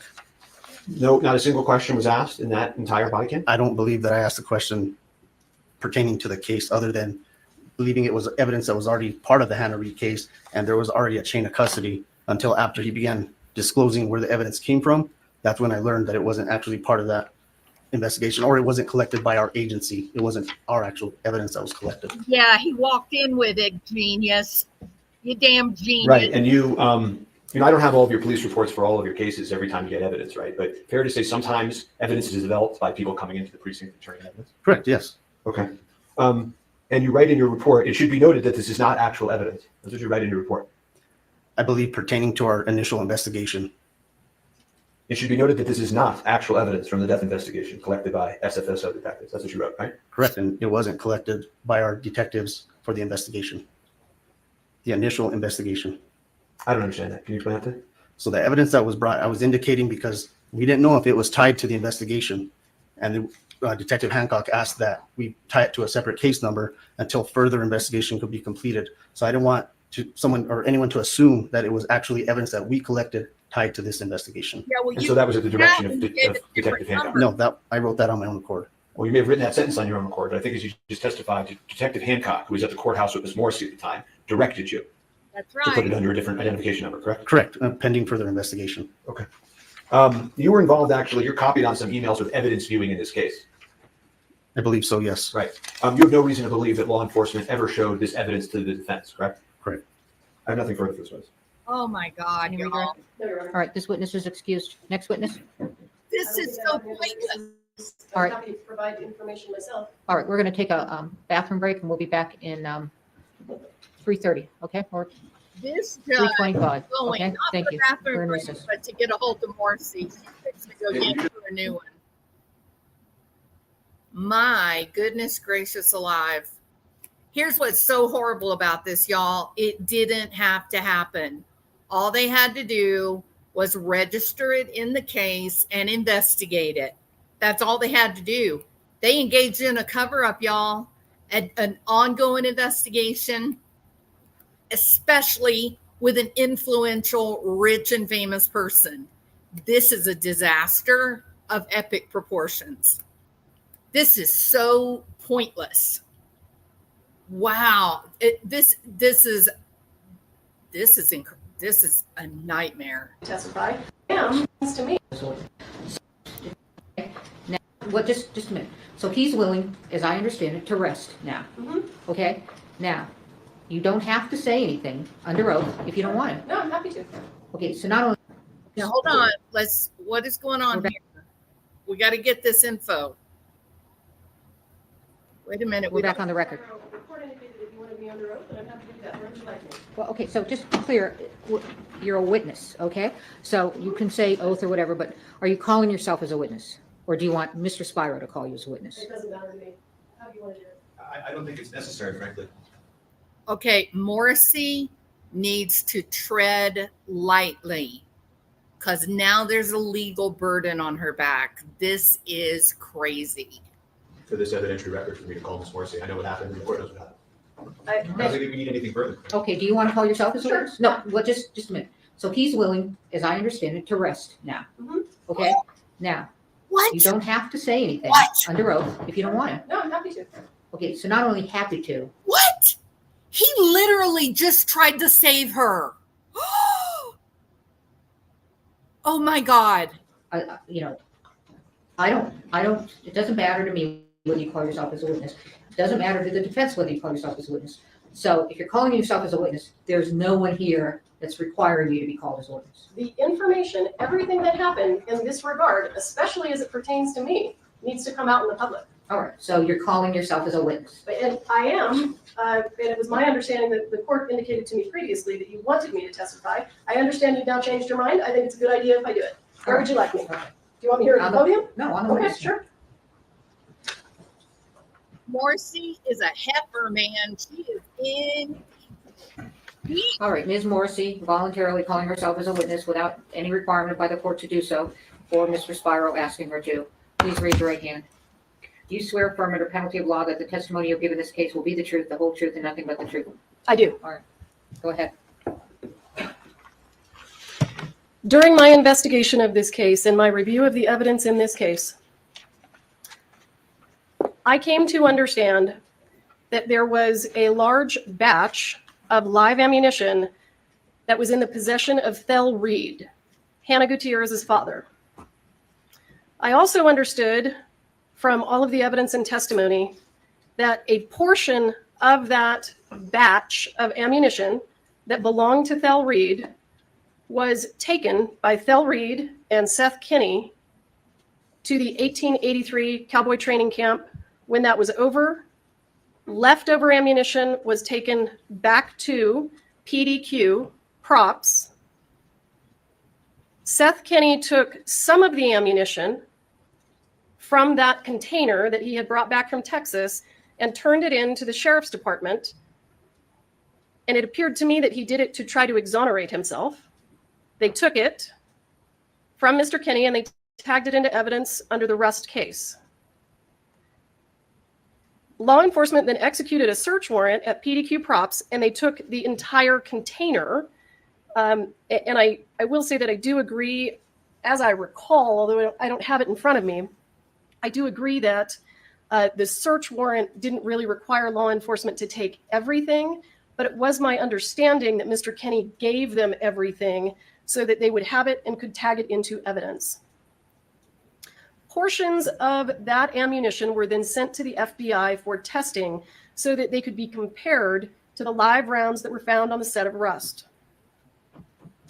The FBI testing demonstrated that the live rounds that were taken from PDQ props that were originally in Texas did not match the live rounds on the set of Rust. And that's testimony that we heard during the Gutierrez trial. So what ended up happening was Mr. Bowles, Ms. Gutierrez's lawyer, put Mr. Teskey on a witness list and was intending to call him as a witness to the Gutierrez trial. I conducted a pretrial interview of Mr. Teskey, and I want to back up. I did at this point have some understanding that Mr. Teskey had had contact with law enforcement regarding these rounds that he still had in Arizona. So these are rounds that never left Arizona. They were always in the possession of Thel Reed and Troy Teskey. They never went to Texas. They never came to New Mexico. That's what all of the evidence indicated. So I understood that Detective Hancock had communication with Mr. Teskey about trying to get those rounds, and Detective Hancock was unable to get those rounds from Mr. Teskey. I did not find that particularly concerning because those rounds had never left Arizona. The filming of Rust was in the state of New Mexico. And the rounds that were taken from PDQ went from Arizona to Texas to Albuquerque. So ammunition that is in the state of Arizona that has never left Arizona did not strike me that it had significant evidentiary value. She's the Then, prosecutor. oh, and I will say, I believe I actually saw a photo of it. At that point in time, I was able to look at the ammunition myself, and it was visibly dissimilar than the rounds from the set of Rust. God has spoken here. Wow. We then cut to November of 2023. Mr. Bowles has put Mr. Teskey on a witness list for the Hannah Gutierrez case. We conducted a pretrial interview with Mr. Teskey on November 2nd of 2023. At that point in time, he brought up that he was still in possession of these live rounds that were Thel Reed's live rounds that had never left the state of Arizona. How do you know? I then, cameras on? when he started, I think he indicated during the pretrial interview that they were from the same batch. that was sourced from Joe Swanson. And I then said, we should get those from you. Oh, I had a conversation with Detective Hancock after that pretrial interview about how we could get the rounds from Mr. Teskey, and we were trying to figure out if we could send a local law enforcement agency to pick them up. What a liar. What? I was then decided that I needed to figure out if that was necessary since they had never left Arizona. And up to that point, it was my impression that they did not match the live rounds from the set of Rust. What a liar. Oh my God. I then, as I recall, reached out to Mr. Bowles. He and I had a conversation about whether or not the rounds should be tested by the FBI. And I was still trying to figure out if I could get the rounds from Arizona to New Mexico. So I asked Mr. Bowles to please send me a photograph of the rounds from Troy Teskey so that I could see with my eyes whether they were even remotely similar. If they were similar, I could go through the steps of obtaining the ammunition, connecting probably with local law enforcement, having a local law enforcement agency go to Mr. Teskey's residence and collect them. I didn't want to do that if they didn't look anything like the rounds from the set of Rust, because all 6 rounds from the set of Rust are identical to each other. Oh my God. So when I had this conversation with Mr. Bowles, he provided me the photograph that I showed this morning. And this is it was my understanding that this was a photograph from Troy Teskey. So Troy and I don't communicate. He's a defense witness. I can't communicate with a defense witness. So Mr. Bowles, as I recall, texted me this photo, and this is a photo that Mr.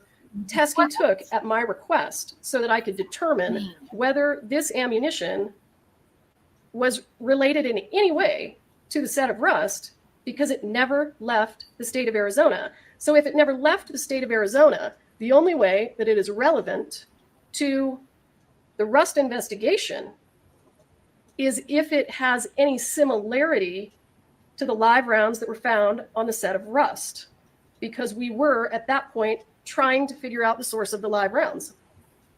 When I received this photograph from Mr. Bowles, I could immediately tell that these are very dissimilar from the live rounds that were found on the set of Rust. They have brass primers. So this is what was presented to the prosecution as the rounds that were in Mr. Teskey's possession. They have brass primers and not silver primers. One of them, the one on the left, appears to be a Starline brass casing, but they have truncated cone projectiles.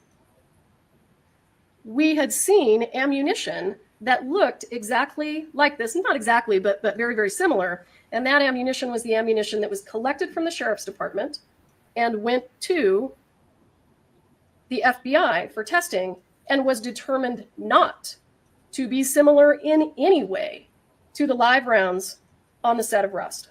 But it's the dummy rounds that it looks. So when I saw this photograph, I could see that it was not at all similar to the live rounds on the set of Rust.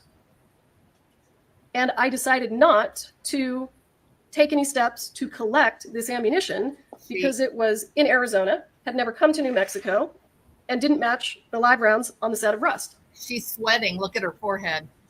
So what ends up happening is Mr. Teskey is called to New Mexico by Mr. Bowles to testify at the Gutierrez trial. And you can hear on the video that the court heard Mr. Teskey say, the defense attorney, that's not me, asked him to bring samples of that ammunition.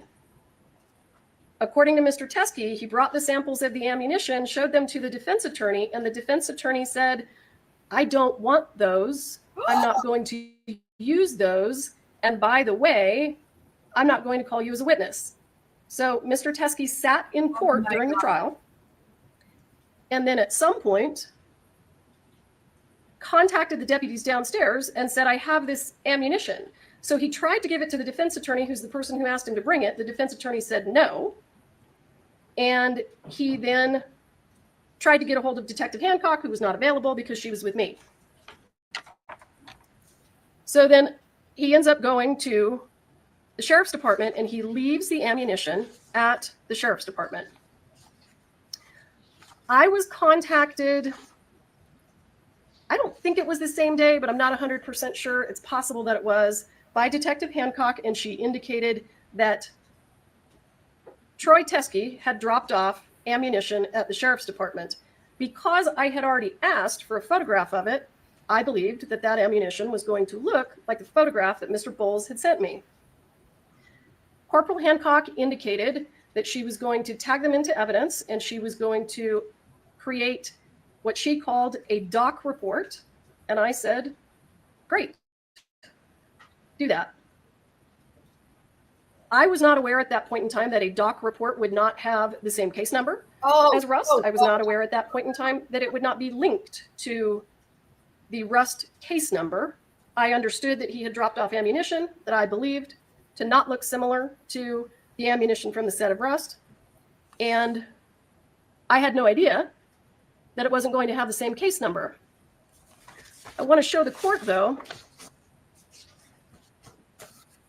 when Mr. Teskey showed up to testify with the ammunition that Mr. Bowles told him to bring to the state of New Mexico, he was not called as a witness, and Mr. Bowles said, I'm not taking that ammunition from you. That's why. Because these are photographs from Hannah Gutierrez's cell phone extraction, and they show spot-on match for the live rounds found on the set of Rust. This is clearly the reason that Mr. Bowles said, you and your ammunition better get out of here, because it would not have hurt the case, the state's case against Hannah Gutierrez. It would have been the best evidence I could have hoped for. What? These look exactly like the ammunition, the actual ammunition that we have in evidence. And they do look like the 3 rounds that are in that envelope. So when Mr. Teskey couldn't get Mr. Bowles to take them because they were the best evidence against his client, he took them over to the sheriff's department. And when he dropped them at the sheriff's department, I was told that there was going to be a report. There was a report. I assumed they looked like these. And Detective Hancock indicated to me that because he dropped them off and he didn't wait for her, she was then going to try to follow up with him, take a statement from him, so that we could get some idea where they came from, what the relevance was, if there was any relevance at all. And he never returned her phone calls. And that's all of the information that I can give the court, but I'm happy to answer any questions. Look how much she's sweating, y'all. Look at her. Wow. Can I ask a few questions, Your Honor? When you took over this case, the investigator handling the case, Mr. Schilling, left the case, correct? At my request, yes. The paralegal that was handling this case with you left the case, Mr. Tad? At my request, yes. Well, the first prosecutor that was working with you on this case, you selected, correct? I did. And he resigned too? I wouldn't say that he resigned, no. Okay. He didn't stay on the case for the Alec Baldwin trial, correct? No, and he indicated that that was because he represented a labor union, that's a national labor union, and he was not expecting the trial to be set so quickly. He wasn't expecting it to be set in July. So when he realized that the trial was going to be set in July, he was going to be in collective bargaining agreements for his national labor union, and he wasn't going to be able to have enough time. Erlinda Johnson, the next prosecutor selected, resigned from the case today, She did. based in part on the conduct we're here discussing, correct? I believe that Ms. Johnson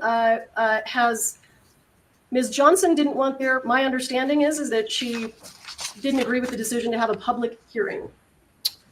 On July 1st in this matter, you served a certificate of compliance with 5501, correct? I did. And you never turned over the report or any of the evidence that we're talking about here at this hearing, correct? Let's take it one at a time. I did not turn over the report. I didn't have a copy of the report.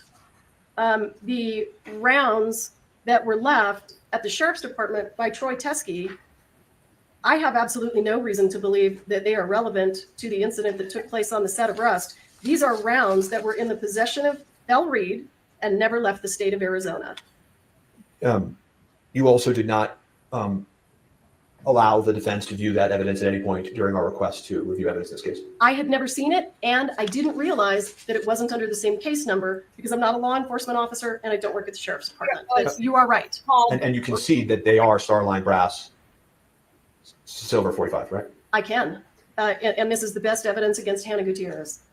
Yeah, you said that a couple of times. Any favorable evidence you understand as a prosecutor has to be turned over to the defense, correct? I do. Any evidence that could be used as a defense to potentially be favorable has to be turned over to the defense. Absolutely. So the third Hague report that never got turned over to the defense, you understand that that's Brady evidence? I did, yes. Okay. And you also failed to turn that over in this case as well, correct? And let me give you a full answer to your question. Oh, God. When the second Hague report came in, and I provided all of this to the defense, I sent it to the person who is managing the discovery server and asked them to upload it. It wasn't until I realized during pretrial interviews that it wasn't there, that there was a problem with it. So I then attempted to figure out what the problem was, and it was indicated to me that it appeared that the former paralegal who was working for the special prosecutor had removed it. So we then immediately provided it. Then during the pretrial interview of Mr. Hague, it was brought to my attention that the defense did not have the August 31st report that indicated that the gun functioned fine, perfectly fine. And that was provided immediately. I went back, I checked my email, I could see that I received it from Mr. Hague and failed to forward it on to be uploaded. And I provided it as soon as I was aware that you did not have it. Oh my God. The fact that nobody at the Hannah Gutierrez retrial cross-examined Mr. Hague about the report didn't clue you into the fact that nobody had the report? Actually, it didn't, and I'd like to address that. The reason that it didn't clue me in is because Hannah Gutierrez's defense was that the gun worked perfectly. The defense in Hannah Gutierrez was never interested in any evidence that there was an issue with the gun, because if there was an issue with the gun, it damaged her case. So what you could see, if you watched the trial or saw any of the transcripts, the defense actually brought in their own expert to say that the gun worked perfectly. So they had no interest in that information. And actually, you elicited testimony from Mr. Hague at that trial that was inconsistent, at least partially inconsistent, as the court's aware, with his third report, correct? Tell me what you're referring to, and I'll answer your question. Well, there was a whole hearing about this where you saw this, and you saw me go back and forth with Mr. Hague for 25 minutes. So I agree, but I need to know what you're talking about for me to answer your question. Okay, if you can't answer the question, you can't answer the question. I'll move on. I'm happy to, but you say that the extent of the communications you have about the doc report, as you relay it to the court, is that all you said in response was, "Great, do that." That's your testimony? yeah, I assumed that it was going to be tied to the same case number. So I said, great, do it, file a report. She No just follow-up questions? corporal under the bus. No, because I had a picture of the ammunition that didn't match the ammunition from the set of Rust. No concerns in your mind when you got the case file and you turned it over to us that it wasn't included? Going to lose her. Absolutely not. There's a terabyte of discovery. I didn't know whether this 2-page police report had been provided. And in addition to that, I had no reason to believe, and still have no reason to believe, that those rounds have anything to do with these cases. As I asked you about Mr. Hague yesterday when Ms. Popple testified, you would agree with me that her testimony under oath was false? What part of her testimony was false? And I'll answer. That she said that these rounds don't look anything like the rounds on the set when you elicited that testimony. I agree with you, and I didn't realize that there were rounds that looked like that. It's okay. In any event, when the court, and you never tested those rounds either, correct? Any of the rounds that came from Mr. Teskey? No, because they came in just a few months ago. And the court asked you actually one question that I want to address, which is the court said to you, well, what's interesting to me, to be quite honest, is that yesterday you didn't even want to do a written reply. You wanted to just give an oral response. And what you said to the court was, I never saw these, I've never seen these, and I never saw the report. I have absolutely never seen these until this morning. Do you remember saying that to the court? With regard to the 3 Starline brass, with regard to the 3 cartridges that appear to be similar to Rust, yes.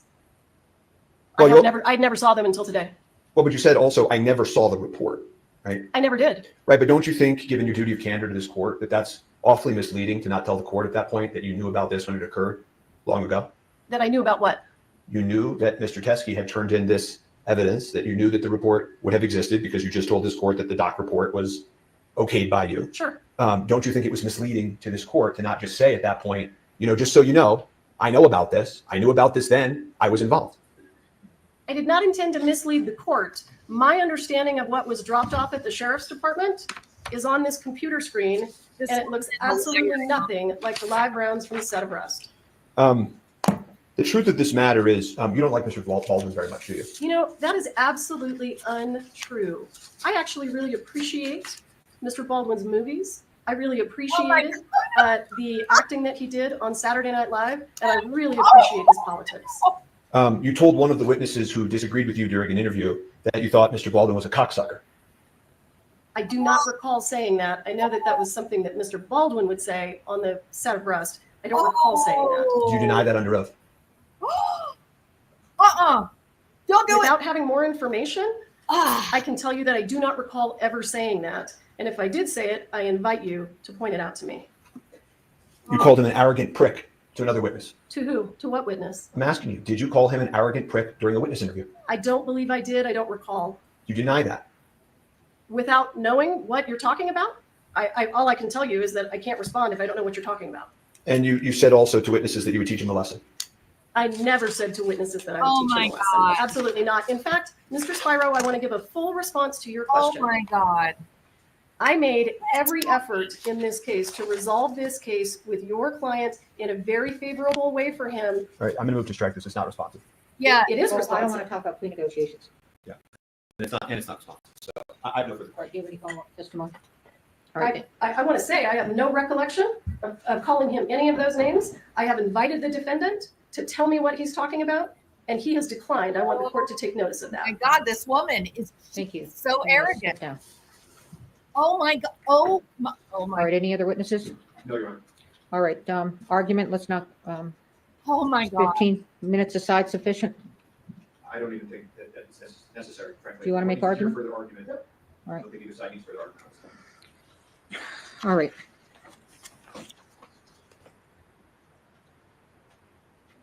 So dismissal with prejudice is a very extreme sanction. And case law is very clear that because it's very extreme, I have to go through every single element and I have to make a very good record as to why I'm seeing what I'm seeing. So in order to establish a Brady violation, the defendant must show that the prosecution suppressed evidence, the evidence was favorable to the accused, and the evidence was material to the defense. So let's go through the elements. Suppression of evidence.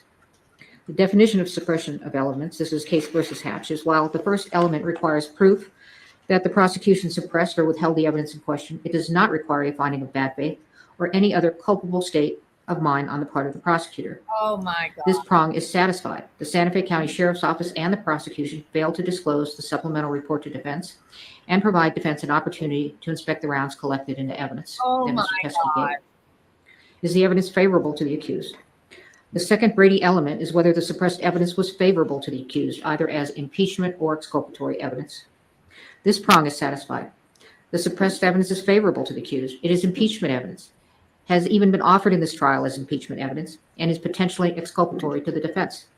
Critically, the exculpatory value cannot be analyzed at such a late juncture because of the non-disclosure. Is the evidence material? While post-trial discovery of evidence under Brady requires a reasonable probability that the result of the proceeding would have been different, discovery of evidence during trial requires an evaluation of whether the late tender has impeded the effective use of evidence in such a way that it impacts the fundamental fairness of the proceedings, and that is State versus Huerta Castro. This evidence is material. The late discovery of this evidence during trial has impeded the effective use of evidence in such a way that it has impacted the fundamental fairness of the proceedings. The defense is not in a position to test the state's theory as to the source of the live rounds that killed Ms. Hutchins. I'm also going to take a look at Harper, State versus Harper. The assessment of sanctions depends upon the extent of the government's culpability, weighed against the amount of prejudice to the state, quoting Chenard. Let's go through culpability. Our case law generally provides that the refusal to comply with a district court's discovery order only rises to the level of exclusion or dismissal where the state's conduct is especially culpable, such as where evidence is unilaterally withheld by the state in bad faith, or all access to the evidence is precluded by state intransience. The state is highly culpable for its failure to provide this discovery to the defendant. The state unilaterally withheld a supplemental report. Santa Fe County Sheriff's Officer made the decision, and apparently also with the prosecutor, as pursuant to Hancock's testimony, that the evidence was of no evidentiary value and failed to connect the evidence to the instant case. The case agent, as well as pursuant to Hancock's testimony, Ms. Morrissey, was aware of the new evidence and yet did not make an effort to disclose it to defense. The state's willful withholding of this information was intentional and deliberate. If this conduct does not rise to the level of bad faith, it certainly comes so near to bad faith as to show signs of scorching. Prejudice. When discovery has been produced late, prejudice does not accrue unless the evidence is material and the disclosure is so late that it undermines the defendant's preparation for trial. The court concludes that this conduct is highly prejudicial to the defendant. The jury has been sworn, jeopardy has attached, and this disclosure during the course of trial is so late that it undermines the defendant's preparation for trial. There is no way for the court to right this wrong. Lesser sanctions under Harper. Trial courts possess broad discretionary authority to decide what sanction to impose when a discovery order is violated, State versus Lemire. The sanction of dismissal is the only warranted remedy. The jury has been sworn, jeopardy has attached, and a mistrial would not be based upon manifest necessity. Further, the sanction of dismissal is warranted in this case. The state has repeatedly made representations to defense and to the court that they were compliant with all their discovery obligations. Despite their repeated representations, they have continued to fail to disclose critical evidence to the defendant. Brady and Harper are satisfied. Dismissal with prejudice is warranted. Court also has power, inherent power. Per State versus Lemire, where discovery violations inject needless delay into the proceedings, courts may impose meaningful sanctions to effectuate their inherent power and promote efficient judicial administration. Oh my God. The state's discovery violation has injected a needless, incurable delay into the instant jury trial. Oh my Dismissal with prejudice is warranted to ensure the integrity of the judicial system and the efficient administration of justice. Your motion to dismiss with prejudice is granted. Oh my God. Oh my God. Oh my God. Now, with respect to the jury, I don't imagine you all want to return on Monday. I will take care of the jury. Thank you. We are in recess. God. Oh my God. I'm not getting it. This insane, I'm going to. arrogant woman. What? They're okay. Oh my God. Oh my God. Okay, where are you going? Get on court.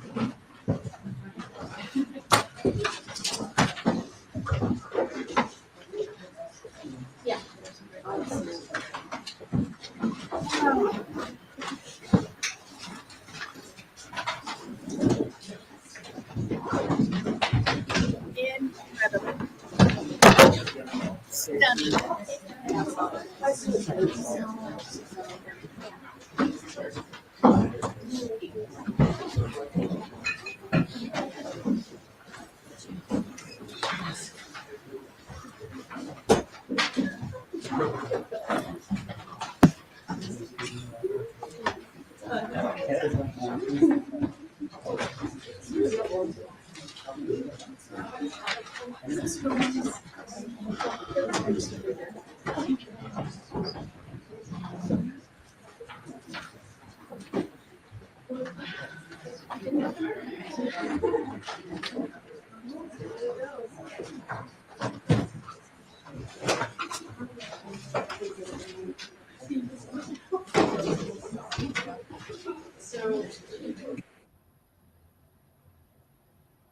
I guess they're not going to let us see when she addresses the jury.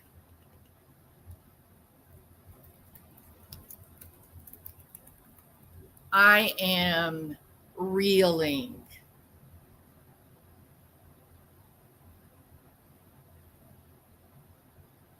I'm just in a complete and total state of shock. Now, I will say this.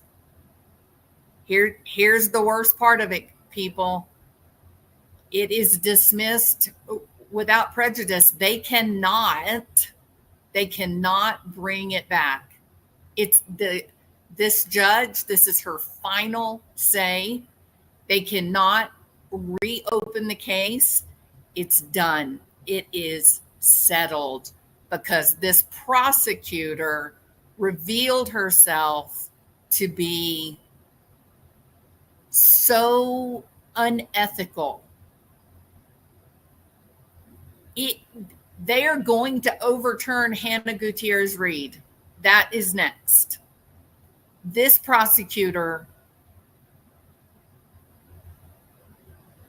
she's finished. She's finished.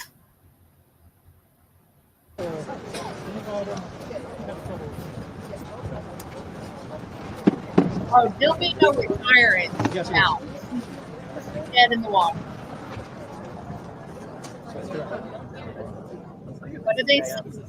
Pride goes before a fall. Look, here comes the corporal. Look. Pride comes before the fall. Wow. Wow. Check the mic. Tiffany, check the mic. Okay. Hold right here, please. Unbelievable. Everybody listen over there. All she did was call the law. That is what is so tragic.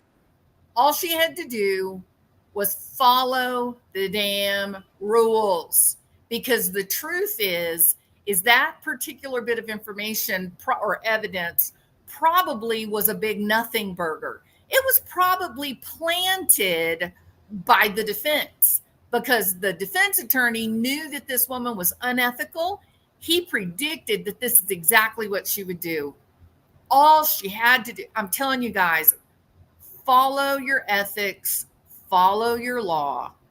Don't step outside of your guidelines. Stand firm and then let the chips fall where they may, because in this particular case, it would have been a nothing burger. This is unbelievable. They're going to overturn Hannah Gutierrez Reed. She will have grounds to sue the state, but for being jailed. My God. Here we go. He's not going to give a statement. Look at him. Wow.